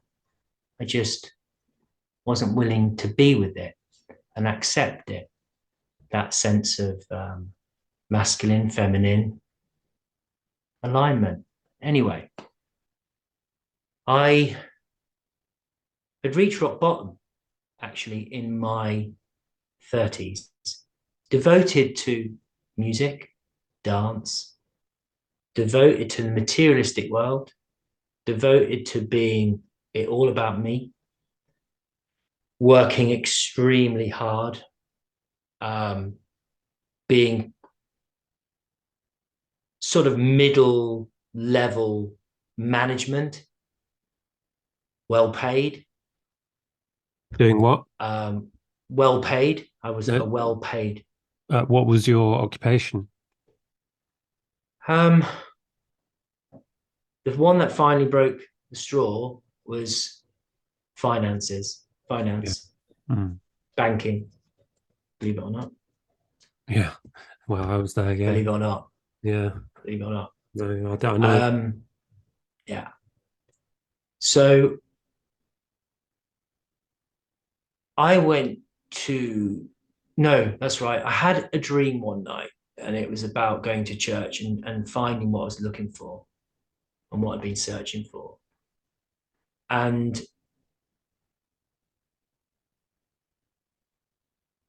something inside of me told me to just look up the first Rasta, something like that. It was something along that line. And I couldn't remember whether how I got to the point, but I ended up being in church and I was praying quietly at the back to myself. And then this church was a spiritualist church. And at the end, there was always this where the elders had received incoming messages. And out from the stage came, "We've had a strange one tonight, folks. We've had some black guy coming in saying that he wants to talk to one of our parishioners about Pinnacle." And I knew it was me. I knew it was me. I didn't get up. His name was Ron, and it had come through Ron. And I liked Ron. He was the only trustee I liked. He was decent. And I used to tend to have a cup of coffee with him at the end and chat. He wasn't condescending or I had no locks. There was none of this going on. There was no beard. I was a corporate monster. And I'm just like, didn't say anything about this incoming message about Pinnacle, some black chap. So I literally run home, open this book that I'd been researching on the first Rasta and found the word Pinnacle in the book to confirm I knew it was to do with me. And Well, from that point, it led me to actually getting the name Leonard Percival Howe. And that's when I started to get huge emotional, spiritual connection with myself. At that point, I knew I was onto something very, very precious indeed. And I didn't quite understand what he was asking of me. All I knew was I had to become the real version of me. And that actual year, within that time frame of getting that incoming message, that I was going to be held by Leonard, that it was okay. Leonard had me, and he was going to be okay. That was the feeling around it all. I then started to grow my locks, and I started to get rid of the toxic stuff around me, and I had a major breakdown, a major one. wow. And I spent 3 months in bed, and I prayed. There was a lot of miracles happening around that point, but I prayed for strength, obviously, and wisdom and forgiveness. But I prayed for this sense of just being me and like, how do I get in? How do I survive in a world where I've never been allowed to be me? How do I go about that? And within that, believe it or not, Reiki came. Reiki came. And then from Reiki, I learned to be so Reiki master eventually. So I went through all the stages. That took me about 5, 6 years development. And then I learned my massaging. And then that led into me becoming a stylist, a hairdresser. And then that led me into now becoming a counselor. And if it wasn't for Leonard, I wouldn't have been able to be held spiritually. So when that man on the streets in St. Thomas, parish of St. Thomas, in the Blue Mountains of Jamaica, went, "Yo, man, are you Rasta?" And I'm like, holy shit, not really. I'm a fraud. I'm not. I'm just Michael. I went, I only think something came into me and said, "Say you're a howlite. Just say you're a howlite." And I went, "I'm a howlite." And he went, "Good man, good, good, good man." So what is a It was howlite? it's a follower. So then we lead on to those that may listen and tune into this, like the Oh, followers of Gong Guru Maharaja. He was spiritually named by the Indians in Jamaica. Leonard Percival Howell was an amazing human being. Preacher, healer, holder of space, community builder. The fifth one, a divine entity, a completely connected human being. He's alongside the Marcus Garveys and the Dr. Martin Luther Kings, unrecognized as the first man to really start to raise Black consciousness and the equality, but also the message coming out of the one drop, the one heart. We're together. We're a rainbow nation. We are all different, but mm, equally the same. wow. And he spoke luckily to me, and I listened and I responded, and I've been a servant ever since. And you've got to remember that in his name, you've got virtue, you've got king, you've got teacher, you've got knowledge. Gong, Gun, Guru, Maharaja. In that name, it got shortened to Gong. He was known as Gonga, Gonga, or Gunga around Jamaica. And we're Mm, talking at the times of Winston Churchill. And he created a community called Pinnacle in Sliggerville, just off Kingston. And there, people were welcome, anybody. Now, whether any white man ever went there, I don't know. I'd love someone to reach out through this to say, I was a part of that community. They built up a wonderful community. Yes, it had its problems. Every religion was allowed, every faith was allowed, paganism was allowed. Revivalism was the main thread in Jamaica at the time, which is a mixture of Christendom and African ancient mythology and consciousness called revivalism. But predominantly that didn't matter. It was about how do we work the land? How do we live together? How do we raise each other up? How do we respect each other? And Leonard was the head of it. And when he made money from producing vast amounts of ganja, vast amounts, the money he made from shipping that out to America or wherever it went, he let it go in the wind. He'd throw it in the wind. He let the money find the people he needed to be found. He didn't care for that. He just wanted everybody. And he wasn't the biggest smoker of ganja. And a lot of Rastas aren't. A lot of Rastas use it ceremonially. This is where it all goes wrong. We abuse everything. We all yeah, think this and we all think that. We're uneducated as people. yeah, But I went and saw the actual motherland for me. My home is Jamaica. My home, my heart is Jamaica. I'm definitely 100% my ancestor. If I look back through my ancestry, I will definitely be in that area, even though I'm a Celtic looking man. There's definitely a spiritual warrior yeah. of this Yeah, I strongly believe in that. connection. It's strong. It's so strong. And being on that day with Jar Works in that room, and then being in that church and finding that and having a dream, and then getting Leonard Percival Howell involved, and then trusting him to deliver what, like, we need that. We need that spirit guide to say, "Hey, I'm going to hold you. You're going to be okay." And he's never failed me. And I've had the most remarkable comments since I've turned to the real me of you're brave, you're courageous, Yeah, you're this, you're that. And I'm humbled by that, and I feel it and I treasure it. But honestly, because it feels so right and I'm being so real, it's just so natural for me. I yeah. don't question it anymore. I And so noticed that about you, Michael. Yeah, that I was drawn to you for that reason, is that you are able to be yourself. Yeah, thanks to Gonga. And well, thanks to me for allowing myself to be me, but thanking, and then from that, I am looking down because I did write down this one thing.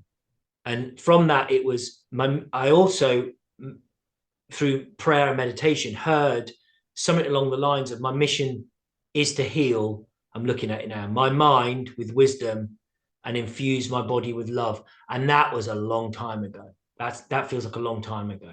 But I still look at that and I still manifest that with every breath.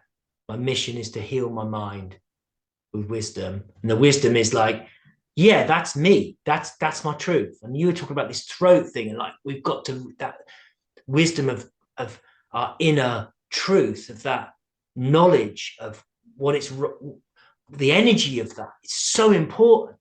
Like, holy shit, like this is so important. What Yeah. me being out of my mind is actually been the best thing I've ever done. Being Yeah. stuck in my mind has Yeah. been the craziest thing I fucking did. That was the real crazy thing.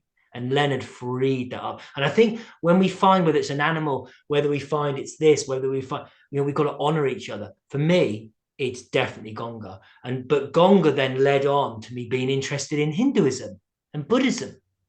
Yeah. He definitely led me because he was interested in how the Indian man could sit, chant, meditate, raise family when his own people were struggling to do that. But you've got to remember the Indian and the African have been oppressed so badly by the white, but not by all white.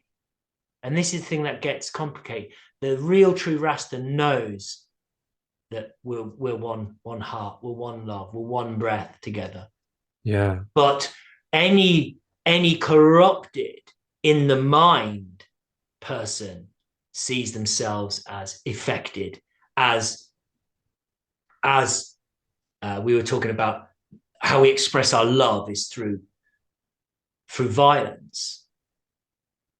The true person knows that you're only violating yourself that way. Yeah. The Exactly. real person knows Yeah. that actually we can't be judging the scene because the scene ain't real, because it ain't our scene to judge. We're creating our own scene over here, and this scene has a vibration that involves everybody, and everybody's really important, and everyone's as valued, and everybody's equal. And that's Rasta to me. That's Rastafarianism to me. And I love the music to this day. I do love it. Yeah. I have moved more into devotional music and Krishna consciousness and Shiva and Vishnu and all those amazing archetypes and gods. And again, I don't mean to disrespect those that are big followers.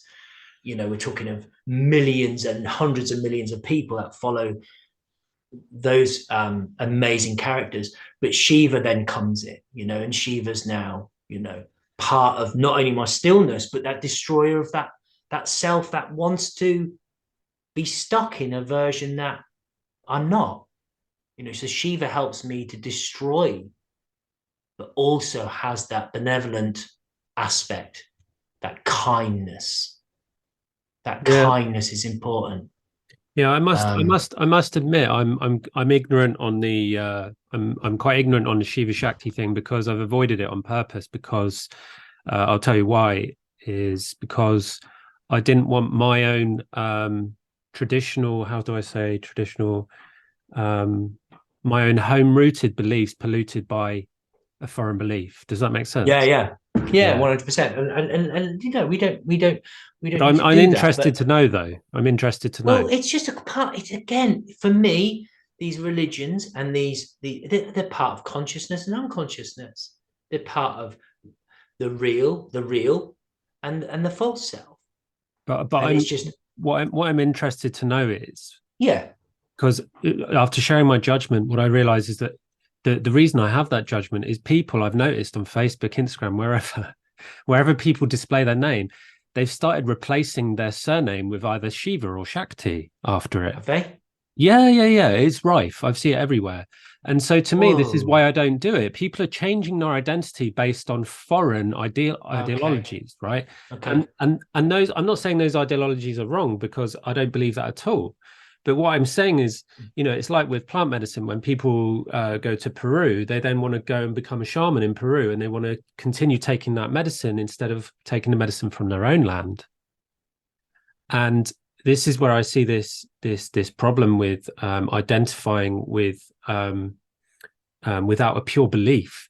And this is why I think your journey is with Rastafarianism is incredible, because it comes from such a pure place. And you talk about the beat.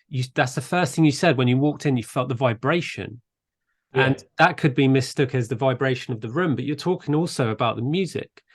And Wow. I can see when I work with plant medicine ceremony, I can see music. And I can see how pure it is when I say pure, if it's from the heart or not. And so there are certain songs which are true medicine songs from tribes who live in the forest, Yeah. and their love Yeah. is pure, right? And I have been connected to the message. If you really listen, they say there's hidden messages in music. There is.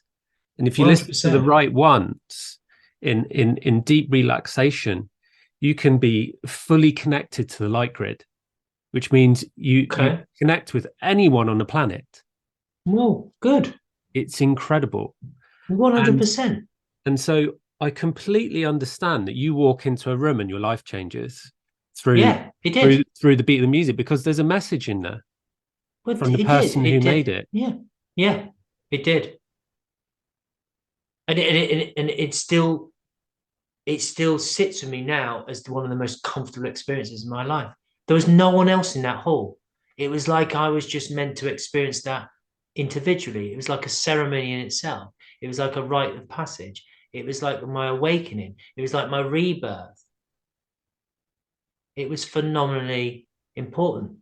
Yeah. And and I think timing comes into it. I think when we're ready and we just really are ready and we're searching, we're not resistant, we're open. Yeah. But Yeah. but Divine yeah, timing. I think timing. Yeah. Yeah. But yeah, I didn't know that everybody's renaming themselves. I mean, I'm quite happy with my Christian name. Yeah. I noticed. Yeah, I noticed it because it's an impurity. It's like how, people who go from Europe to Peru or America to Peru, whatever, for these to drink, for example, ayahuasca. We have, just like chickenpox or the Spanish flu, we have contaminated them with our distortions, right? And Okay. vice versa, right? But Okay. how else is the world to heal if we don't heal together, right? Correct. And so the best way to do that is to heal yourself first, right? And so this is Yeah. why I believe in healing the land that you are on, because if you're healing on somebody else's land, you're not creating that connection to your home, which is your heart, and home is where the heart is, right? And a lot of people dedicate their lives to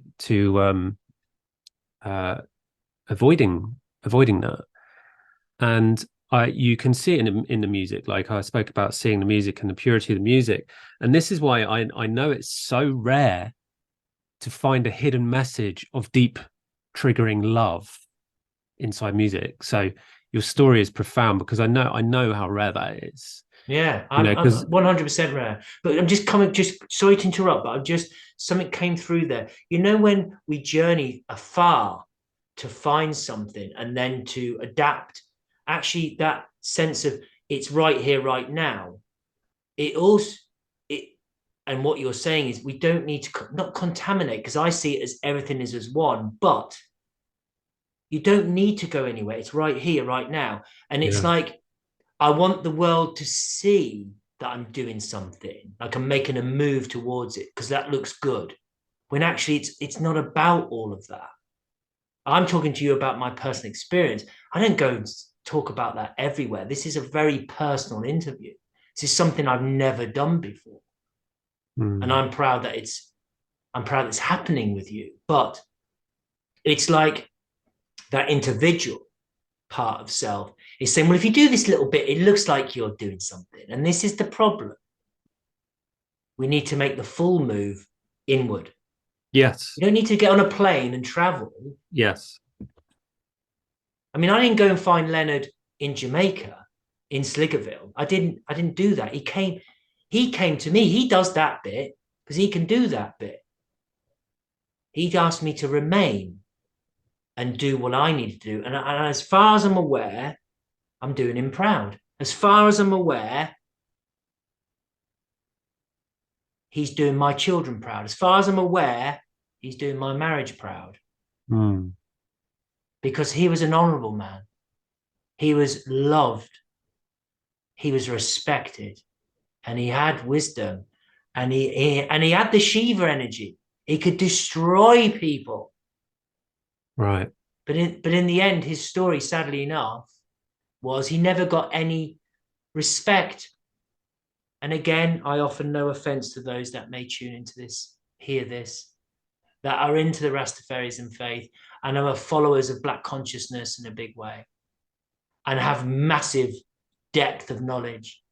But Leonard, for me, was the grassroots of what it takes to be a peoples together, when actually he wasn't able to be seen on the scene, on the demonstrations, on the media outlays, like Marcus Garvey or Martin Luther, Dr. Martin Luther, bless them, were seen. Leonard was always in the background. And there is a picture of him. There stood up, he sat down. They've both got the hands on each of his shoulders. And a lot of respect, that man. Yeah. And he knew how to get people together and live together. But unfortunately, ganja was not wanted around the empire. They wanted banana and they wanted sugar. Sugar was mainly banana. And they destroyed that man, and they destroyed, I'm talking about the empire. They destroyed that man, and it was working beautifully. Yeah. And people weren't getting high. They were having ceremony. They were raising children. They were raising crop. They were creating a plant medicine that Yeah. would heal. That would heal the nation. That would have Right. healed the world. Yeah. That's why I loved him as well. He was doing things that were not what the main driving force behind the empire wanted. It didn't want us getting in touch with self and spirit. They wanted us to produce and create and buy and have this abundance of that wheel, that Yeah. moving That, consumerism. yeah. That's a real shame because Powerful person, powerful in his own right. And he was so smart when Winston would send, obviously because Jamaica was part of the empire and is still part of the Commonwealth, I believe, but he would send orders for whoever was there, the colonel there, whoever that person was, to send troops up to Sligerville, which was they were talking about hard to get to space, hectares around it, and blue, mountains, gorgeous, like, and all this incredible crop growing, this incredible healing plant growing. Where he'd have lookouts, so they would get the call like you're getting invaded or whatever. He would just disguise himself as a woman and leave on donkey or whatever, and he'd evade capture. But eventually, the story goes that they made him out to be insane, and he spent a lot of his time in asylum, which they did to a lot of people that were uprising yeah, against the empire. I can imagine that. Discredited him. Yeah, Yeah, discredited because him. he probably learned things and he was teaching them, and people probably discredit him and gaslit him for that. So I can understand that Yeah, happening. worked against him. His Yeah. power eventually, unfortunately. But yeah, he did a lot of magical things. But his book, I'll plug that for Leonard because he's telling me to plug it now. So you do speak to spirits. That's the book. The first That's the Rasta, actual book. Elaine Lee. Okay. All right, That's the book. beautiful. Thank you. Anybody that wants to read about Leonard.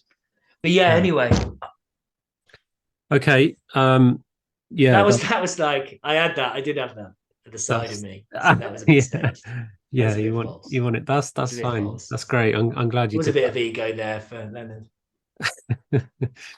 that. That's amazing. It's beautiful to learn about that. And I just wanted to touch on how you said they used it ceremonially, and people have forgotten this. Like I follow a lot of foraging groups online, and people just talk about how mushrooms can get you high and how they can help you in life and make you better at your job and this Silicon Valley stuff and all that garbage and biohacking. There's this loss of ceremony and knowing what ceremony is. And ceremony is this deep reverence to the plant what it gives, because you talk about Santa Maria marijuana in general, that whatever version it is, wherever it's from, it's a love plant, and it spreads a deep message of love if you're willing to listen.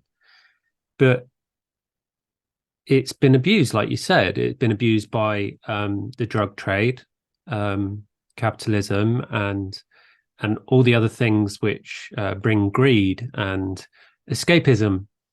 Using marijuana. I've had friends in my life who I've completely lost them to the drug because they can't live without it.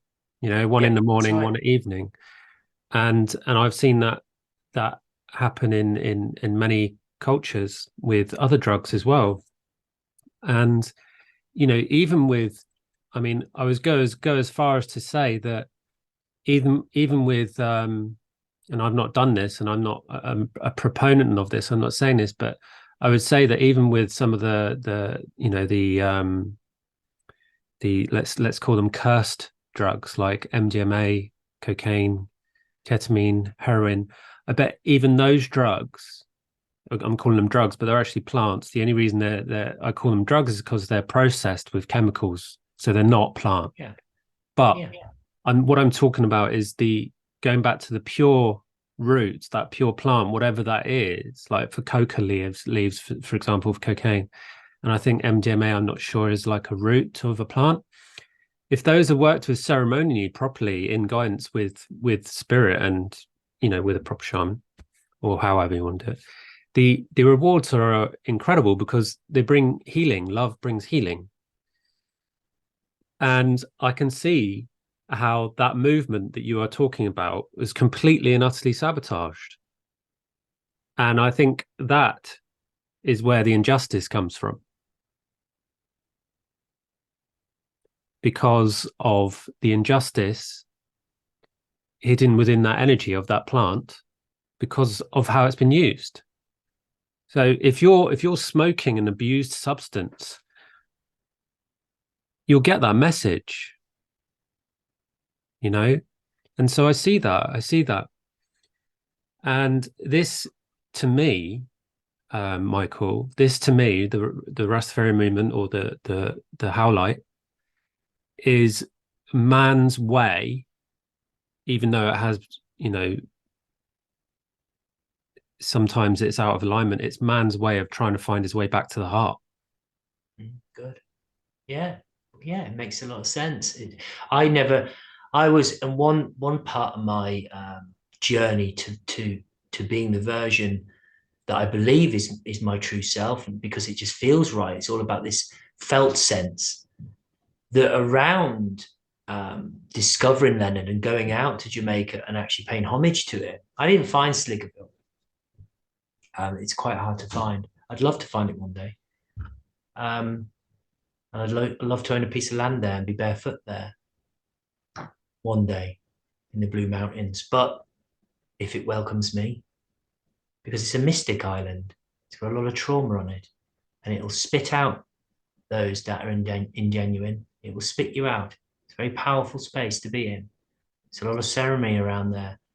But I never felt anything but warmth. And I got into a difficult situation out there with a person I took out that became extremely ill. That person was hooked on drugs. And I thought it might be a good place for that person to heal on my pilgrimage to Leonard. It didn't. It backfired. But it did for that individual because they weren't pure of heart.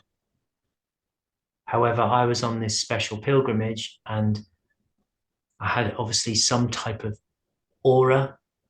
I had some type of feeling on my beingness that guided me. And around the island, um, I had to go from one side to the other to get this individual I was with hospitalized and taken care of.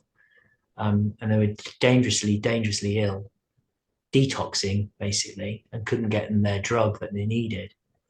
Um, that I was treated firstly quite harshly by community members, because you've got to remember it's quite third world um, to us.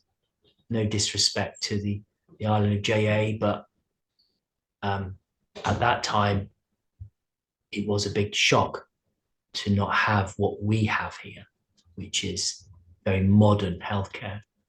That they were immediately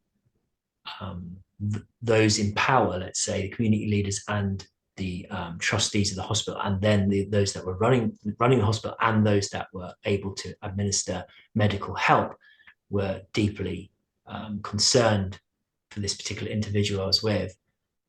And once everything calmed down, I was treated with utter respect after I even discovered that this person was on other drugs that I wasn't aware of. So they knew that I was truthful in that, because they could just, they because of the island, because of the way the people are, because of just the way things are, that I love that honesty, that real truth. It's truth, like in your face all the time. And I love that type of living. I was immediately, yes, held with hostility because of the situation. Why are you on our island with a very, very ill person? To then it turn on its head to where I managed to get 5 or 6 days help, medical help for that person, and then continued on my journey without that person.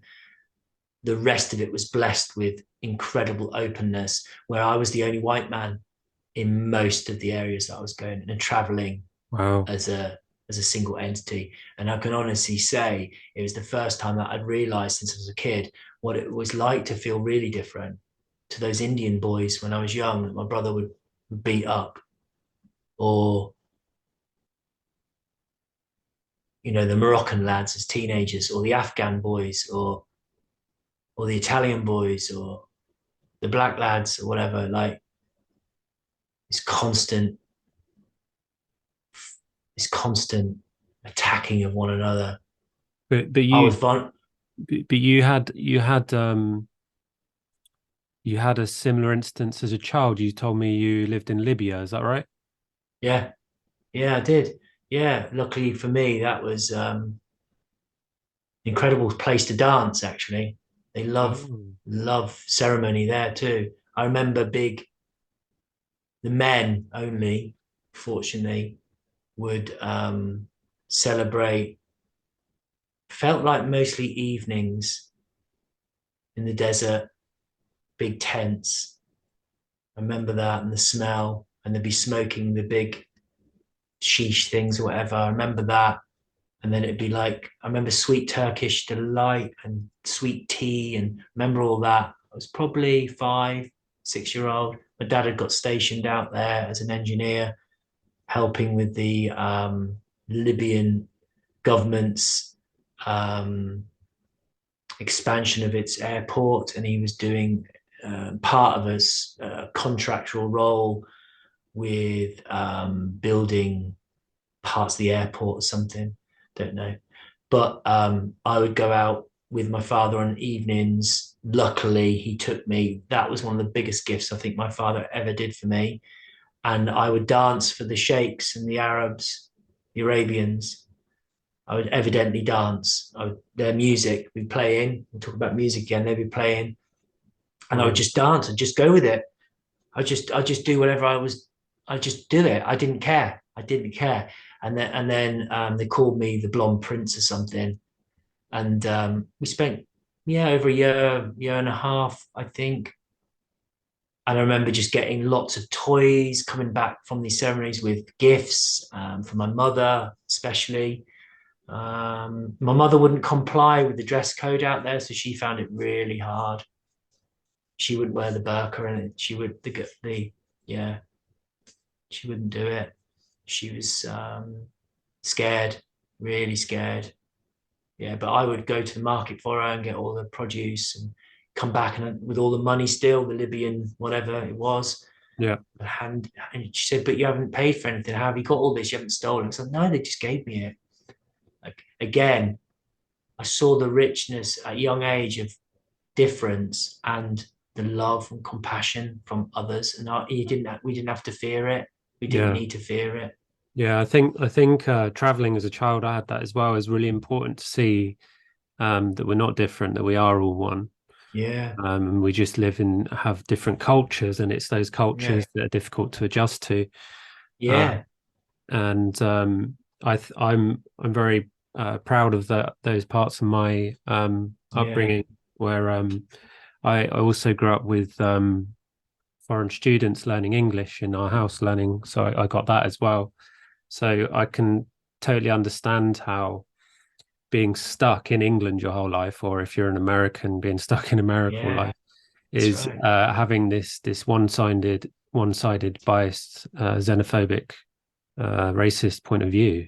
100%. Because you know, I grew up in a small town, and I thought I thought as a conscious man. Yeah, yeah, that's funny. And I moved up to London. So I was terrified. It's like, London, isn't that where everybody gets stabbed and all this rubbish? And I remember being afraid of black men, really afraid. And I was like, whoa, what is this? And realizing that, you know, I'd grown up in a white community, Yeah, and slowly adjusting to the brilliance that London is, of like, it doesn't matter who you are, what your sexuality is, what you look like, how you dress, just be yourself and you will be respected. mm, I yeah, loved that. yeah. And That's beautiful. yeah, and it highlighted to me how xenophobic, biased and racist I was, because that has been what my society had shown me. Yeah, And yeah, you know, and I realized, you know, that when you look at your fears, right, you realize, well, what is that fear? And it's power, you know. Like, why was I afraid of these black men? Is I was afraid of their power. It's their grace. They're different. They're powerful. And to me, you know, I've done medicine journeys on this, is into Africa and voodoo and dark magic. I've been there, and they've had that the African race, the black race, have had so much taken from them, so much, and it's all out of jealousy. It's all out of fear and jealousy for their power. I don't know how to describe it. I've seen that Africa is the origin of sacred sexuality, and sexuality is frowned upon. It doesn't, you know, in most societies and in most religions, because it is life force. It is powerful. And you look at black people and how they move, how they dance. They have this natural sexuality, this natural, I'm a man or I'm a woman, and they're not afraid to show it. Whereas you compare that to the white man, and our hips hardly move, you know, go to a disco, yeah, and we yeah, can't move because we're afraid of our no, own sexuality. And yeah, then you see women, like, you know, really like sensual, because they're not afraid of their sexuality either. And so there's this whole white versus you know, black over the ages, and the introduction of slavery, which goes back not just past few hundred years, but thousands of years through all the different civilizations. And it's not always just about color; it's about power and how that is shown in that particular person. You know, it might be that their power is money. It might be that their power is that they are attractive. It might be their power that they're really masculine. It might be skin color. It might be language. It might be culture. And these will create an imbalance. And if you're imbalanced inside, and then a fear develops. And so I was really thankful to expose that part of myself so that I could overcome that fear. Yeah. And and um and London taught me to celebrate people's differences. Good. Yeah. And so I think, you know, to your story, I think traveling and getting outside and interacting with different cultures is just so important. Yeah, we've got nothing to fear if we're being ourselves, right? Wow. Yeah. Yeah, you're right. Yeah, yeah, yeah, yeah, But you show me Michael, that's real. Some days I'm just like, who am I? What yeah. am I? It's You know, programming, isn't it? it's yeah, we're constantly conditioning ourselves to a new version, an upgrade of the work we've just done. Um, and we're lucky that we're on our pilgrimage to returning home to that true self that's interrelated, that's connected, that cares, that has this sense of compassion, that knows its flaws or is revealing them, and Yeah. they're not fearing them anymore. It's okay, like, but let's call it out and let's have an open discussion about it, and let's not fear one another. Um, but I think a lot of what we're discussing and a lot what I'm feeling is I can't be anything without you. I can't be anything without my kids. I can't be anything without my wife or my community. Or Yeah, because we we reflect. can't do this alone. We Yeah, have to do this together. exactly. Yeah. I mean, I totally with you on that. And this is where I want to bring the feminine in again. Um, Okay. Before I met my partner, and I want to hear this. I'm bringing this up because I want to hear about how you got, you know, to having a family and becoming married. But when I met um my current partner Hazel, to understand to understand who I am as a man by working with her as a mirror. You know, Yeah. the two separate parts of God, the masculine and the feminine, and seeing those differences and coming to accept them and honor them. Whereas before I was feeding from them. You Okay. know, you mentioned the vampire bat earlier. This is the distortion of the bat. It's to feed from the sexual energy of the feminine. And the process I went through to determine that with with the help was to take ownership, to acknowledge and take responsibility, not ownership, sorry, responsibility, because it's not mine. I don't own I don't own that. It's not mine. And learning um, through the mirror of the feminine, which most men would find terrifying, the things which highlight our bias towards women, which prevent us from peace and love inside us. And I think, as you said, you cannot do this on your own. And I mean that as in you can't do it without a woman. You can't do love and the one drop, as you call it, the one love. You you can't do it with the other side. You can't do it with your other half. You can't do it without your other half.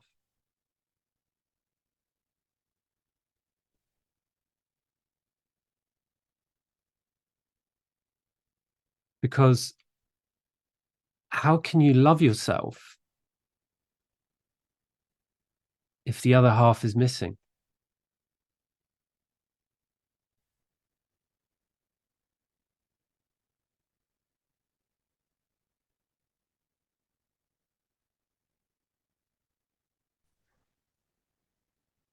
That's right. Sorry, we had an interruption, so Michael got disconnected.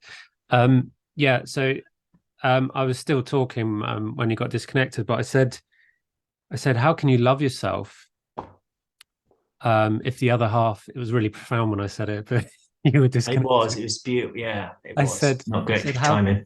Yeah, I said, how can you love yourself um, if your other half is missing? And I mean that from a really high point of view. Like I'm talking about the separation of, the original sin of he and she. How can you love yourself if you're incomplete, if you're not whole? That's why I truly believe in divine union, in unification between man and woman, true love, one love, One love. one love. Yeah. So from that, I wanted to understand how you've Yeah. developed such a beautiful relationship and a beautiful family. And when I say beautiful relationship, you're a conscious man and you have a conscious wife. Therefore, you have a conscious relationship. So tell us. Yeah, it's one that's a work in progress, never ever fails to be mind blowing, but then equally is can be very you can be stuck and lost in it where you're not quite sure how to maybe handle it. And I think mine story of family, union, coming together, sharing oneself didn't really happen until I met my now wife. I've had two serious relationships prior to my current marriage, which I'm very proud of, 10 years. Prior to that, I wasn't ready for marriage. I wasn't ready for real union because I wasn't fully working on self at that point. And so, again, there's no offering of disrespect or disingenuousness in when I say that. I think talking about the journey of relationships for me have been difficult. I've not been able to really hold them down. I've not been able to really stand in them and be true. I can honestly say that in the first serious relationship, I was promiscuous and I wasn't faithful in any way. And that saddens me because out of that relationship came a daughter. And that daughter was the first child of this lifetime that I'm aware of that I bear witness to, that was one of the miracles of my life. That I am at a time going back in my story, I was 22 years old. There's unboundaried, that sense of lostness and the emotional stuckness and the kamikaze approach to life led me to dishonor a woman in many ways, but also honored her by staying responsible and present for that child, even through very difficult drug addiction and alcohol addiction. And Right. so I don't have a great relationship with my first child. She's now 25. She's decided that it's best not to have me in her life at the moment. And I've done a lot of work on that. It's quite painful because I hold my hands up to my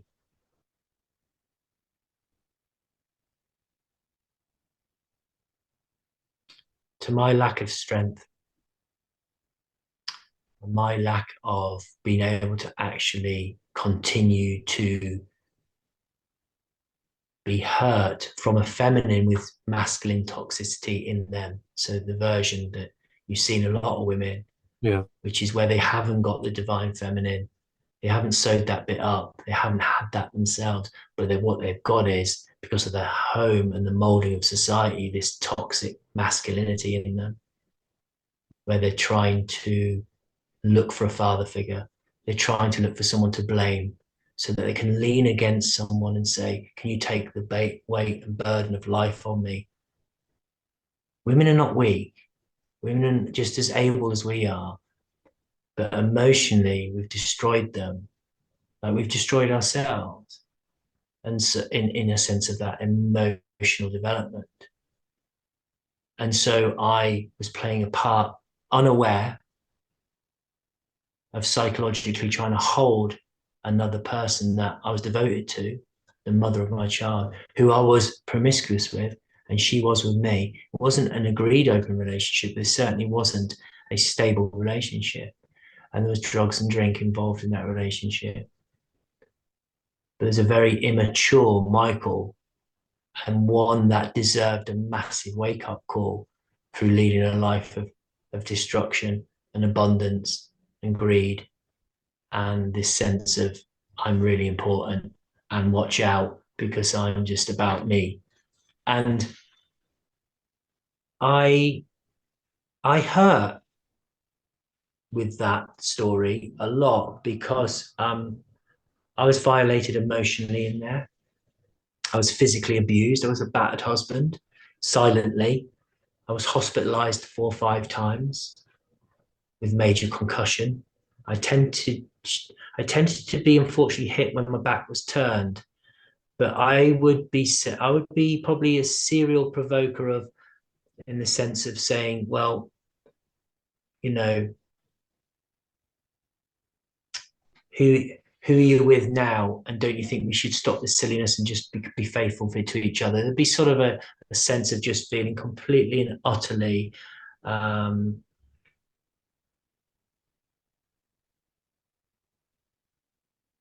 in denial about the way we're behaving and wanting to be accountable for it. And when I called it out, it wasn't what the other person wanted. That relationship eventually finally came to an end. So without disrespecting those people's involved with that, I'll put that to one side. I then journeyed into I had 10 years where I went deep into myself, cleaned myself up of drugs and drink, had the major breakdown, eventually found obviously the story of Gonga and all that sort of that new rebirth happening. I met in the process of that, just before that, met my first wife. And I again was dealing with the fact that within that, like you were saying, we see this mirror, we see this work that we need to do on ourselves through the other, which is really important. So there's always this evidence, there's always this teaching available if we're listening and we're open. And this particular character who bared me my second child, my first son, I was very much in love with and felt that that was definitely someone who was a twin flame or a soulmate, whatever you want to call it. I felt something deeper with this individual. And I, at this point, was extremely clean and I was on a devotional path. I was definitely beginning a devotional path, a spiritual path. But unfortunately, she was extremely unwell and she'd hidden that from herself pretty much and everyone else.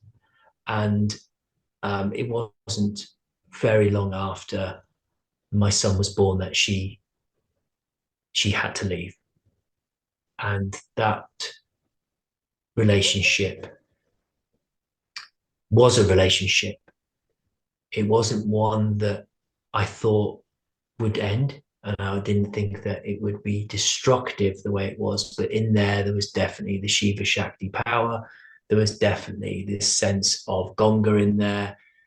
There's definitely a sense of I should have a son. And you know, I believe that our children choose us. I believe they say that that's the one for me. Absolutely. That's the guy. That's him, or that's the couple. And I became a father for the second time. And I'm now 40. Hang on. No, I'm now 39. Yeah. And again, bear witness to the miracle of birth, and then stood in devotion and service to that spirit, to that soul, to that human.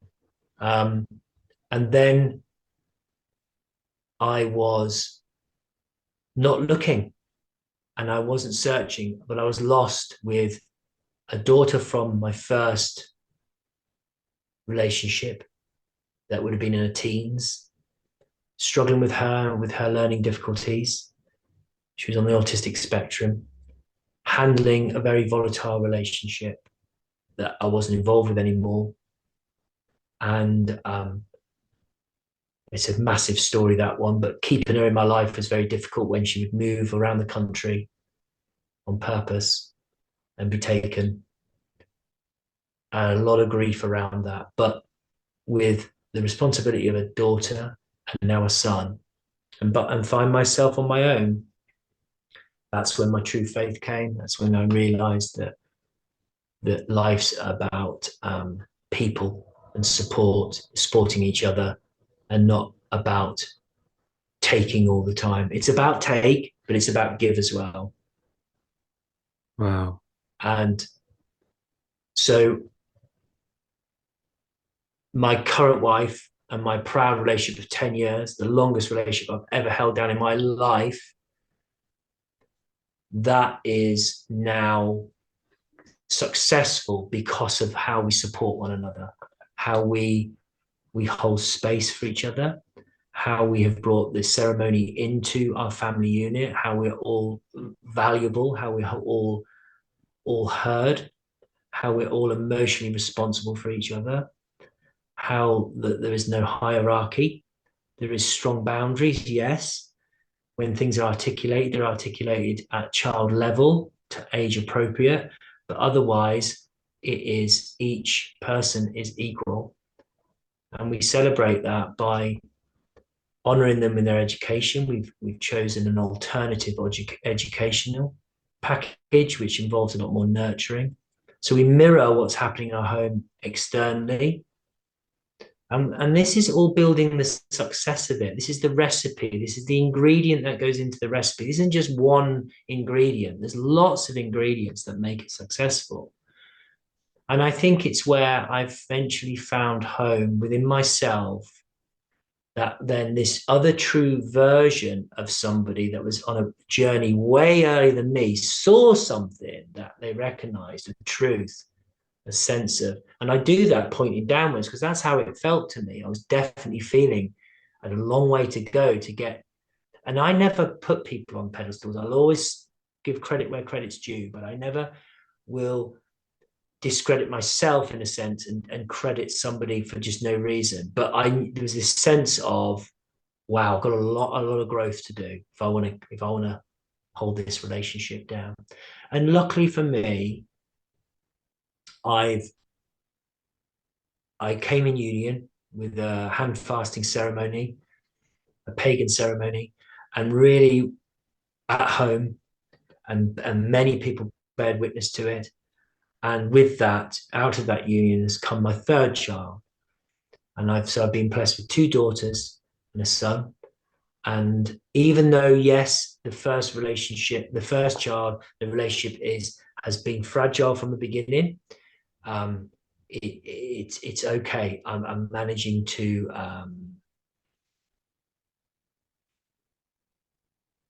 just send love and compassion, and also for myself, and forgiveness, and I'm very present with it, and the door to that relationship is always open, and that individual knows that they know that that's been written, spoken, energetically sent.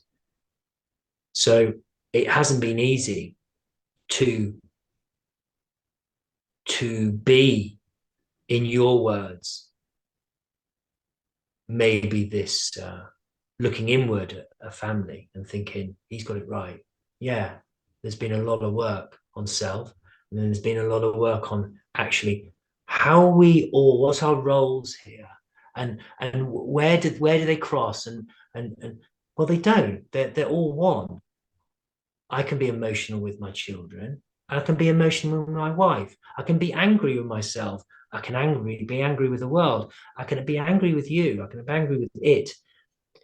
But as long as we're okay with knowing that that is not ever going to remain, it will shift and it will move. It's never permanent. And I think once I was freed myself up of being, I have to be this version, and suddenly realize, well, I can be this, and this is free flow, and this has a dance to it. This is much nicer. This is not as stable as this conditioned one. But this is a false foundation. This is rocky. This is it's not. This Yeah. is sand. This is sand. This is going to move on you, but Mm. underneath, this one's not. This one's always moving, but that's good because you need to keep moving and growing and evolving and spiraling down and spiraling out, whatever. Yeah. And there's no real foundation. It's open at the top and it's open at the bottom. It's open at the side. It's open beneath. And even though to some that's scary, well, there's no stability in that spiritual openness, freedom of emotion. To me, the success is that. That's the success for me. Knowing that we can have open, honest dialogue and show our emotions and be able to then support that outside of the home by making sure our friends are on that same wavelength, our community, and the teachings that we're getting from our educational Right. providers. Yeah. Mm. Yeah. It's like you said, as above, so below. You created outside what you created inside Yeah, to support you and your family. That's really intelligent. Yeah. yeah, that's right. Because otherwise, what you're going to get then the boundaries are going to get trampled all over, and you're going to Yeah. have no boundaries. You're not going Yeah. to know what your boundaries are.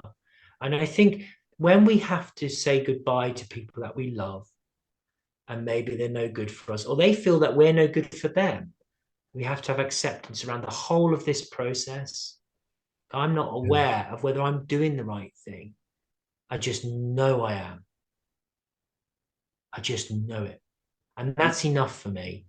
And Some how, people need a contract, they need a guarantee, they need to know in 10 years, they need this, they need that. I don't need that anymore. I yeah, don't I don't need I honestly, that is not a solid foundation.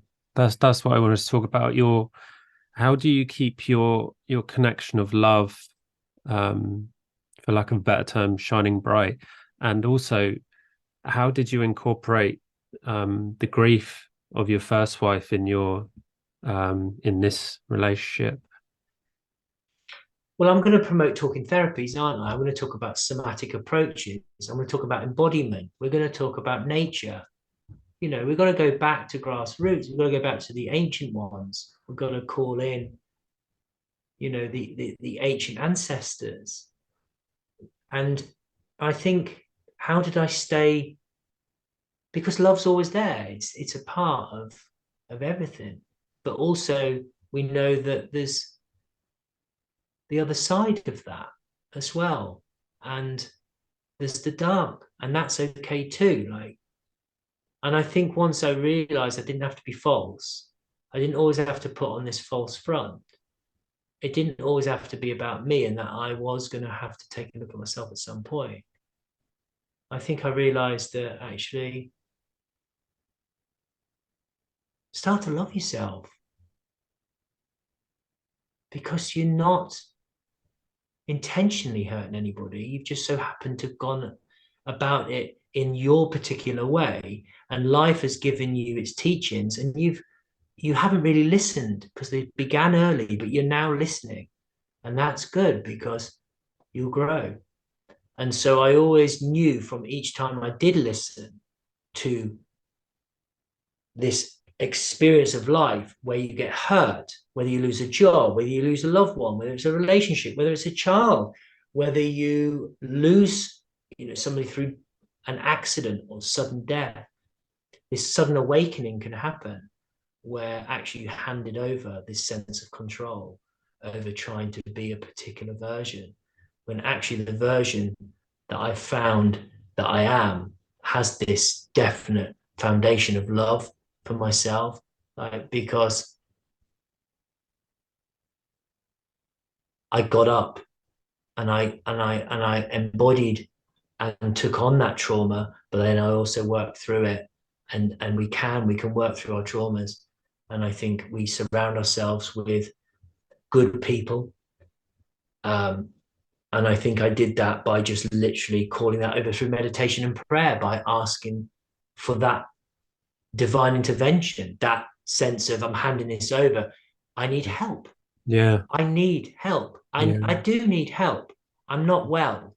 And I'm fearful that I'm conditioned so much and that all of these things that are happening are my own doing. I created this and now I need to destroy it. But how to do that carefully, mindfully, respectfully, because that is my life.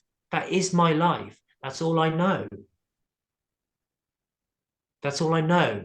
And to do that would be madness to most people, Yeah. to actually say, I'm actually a fraud. I'm Yeah. actually fake. Massive I, respect for you. Yeah. Massive respect. I don't know if I answered your second question. I can't remember what it was. It was about how do you keep your love alive after Okay. what you've been through. Okay.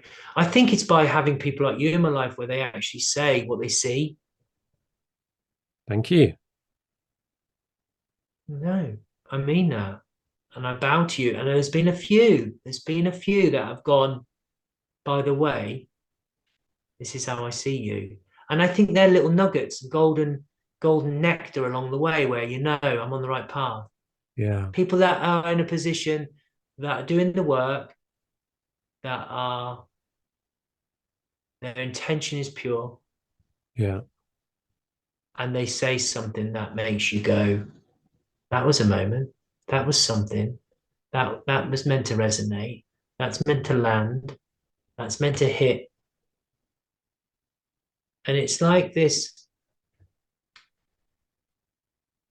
power that humans have to enrich each other with a lot, like we spoke about at the beginning, the power of the energy of everything, our thought, our prayer, our speech, our hearing, our touch. Yeah, the whole senses has a magical power to it. Um,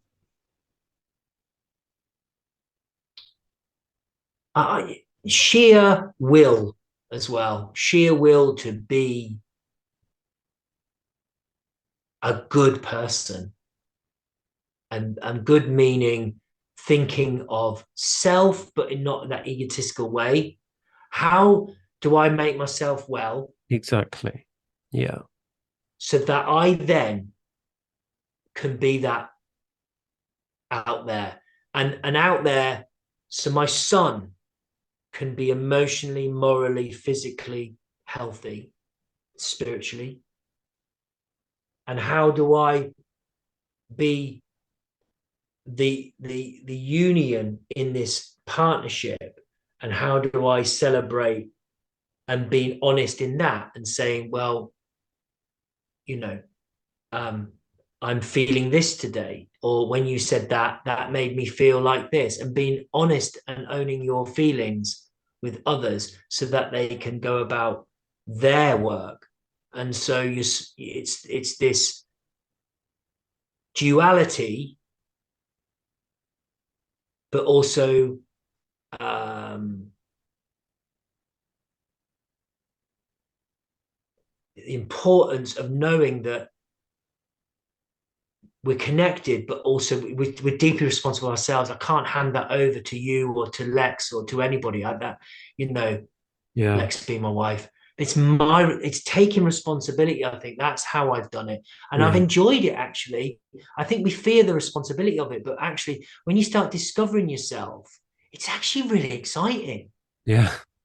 It's really nice because you go, I don't think that way. I actually think like this. And so you're changing the story. You're changing Yeah. your mapping, your neural pathways, and it gets quite sciencey. But the way I move is different. What I eat's different. How I exercise is different. How I talk to myself is different. So that whole thing changes. But I think my story will obviously be completely different to yours. But as long as we're finding our own little ways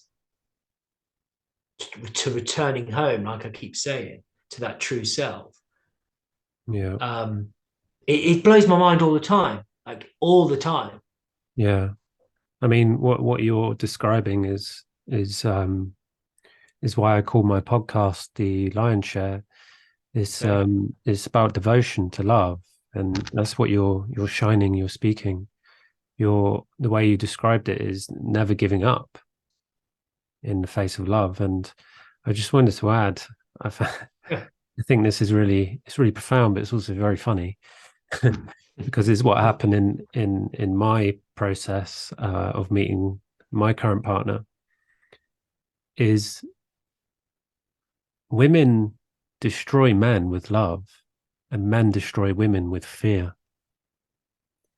And it's about learning love from the feminine again and letting go of that fear and seeing that fear in the other and helping them release it and seeing that love in the other and helping them grow that love. And when I first met Hazel, she completely destroyed my ego. She completely destroyed me with love. And that there's nothing greater than being destroyed by the force of love.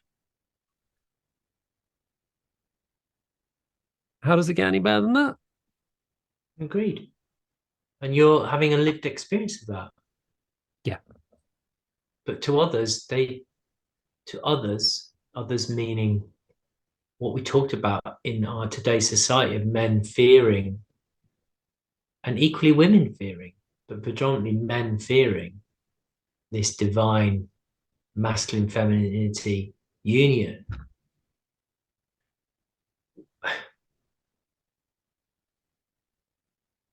It's evidently clear to me and you that actually the path is okay. It's not as scary and as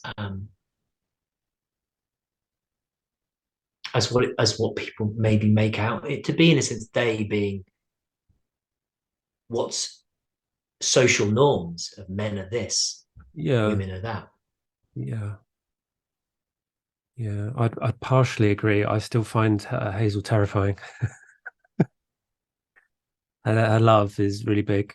And I found actually the most terrifying things were inside me, my judgments. Yeah, yeah, And there are a lot of practices that go, oh, get rid of that judgment. Don't look at that. Yes, that's like throwing away gold. yeah, Honestly, if you analyze the judgments you have of each other, that's how you come into union because you can say, oh, well, I have yeah. this. My ego thinks you're this. Why is that? Where does that come from? And yeah, when I'm in your house, I sense the unity, the balance, the love. Mm. And from everything you've told me tonight, I think you're an incredible man for what you've been through. Um, I only knew a portion of what you've been through compared to what you've shared today. So Mm. I'm deeply honored to hear your story, and I honor you for your story. I mean, what a story, man! You are a really interesting man, and I only knew a portion of your life story, but you know, wow. So thank you so much, Michael, for coming on. Um, it's been a hell of a journey, and I hope everyone else enjoys it as much as I have. Um, did you want to? Do you have a website or something where uh, people can see your work? Well, with what I'm doing professionally, we're Shiva Shakti in Bournemouth. So you can find my wife and I there, and we're offering anything from hairstyling, so hairdressing to yoga meditation, and then body work, different body treatments, and also now humanistic counseling. So yeah, look it up if you feel that you feel like you resonate with me or anything that's sat well with you. Maybe that's something that you would like to spend more time. 100%. And I thank you, Alistair, for that. That's very kind of you. I think for me personally, I just wanted to make sure that I thank Sister Elizabeth in Jamaica. She came through just a second ago. And also Anthony, who helped me big time in Jamaica. Um, and also Maharaji, Babaji as well. Um, he's here right now, and he's a massive part of my life as well. So I just wanted to make sure they got a mention because without um, these significant beings, um, I'm not quite sure whether I would have got along the road as far as I had. Um, but yeah, I honor you too and bow to you for letting me on this amazing journey of yours and trusting this relationship to hopefully open the door to others. Yeah. And again, I'll say that I come from pure mind and heart and gut. I don't everything I've said is my truth, and my intention is never to upset or offend anybody or discredit anybody. And if I've done that, I No, send I think you've been very, my very good with your words, Michael. I think you've spoken from the heart, and that's what's important. So thank thank you. And I just want to add to the people watching that, interviewing people like Michael, this is what I'm doing. I'm showing that we're not alone. There are others of us yeah, out there. There are, good, I know as a man how difficult it is. We feel alone. We push each other away. We fight and we yeah. challenge each other. And I'm creating this podcast to tell you there are others like Yeah, and us. stop it. Stop Yeah. doing it. Yeah. So Open your heart. welcome. Um, and thank you, Michael. Yeah, wonderful. Thank you for your time and best of luck with it. And I hope it'll do what it needs to do. Yeah. Thanks very much. Bye bye.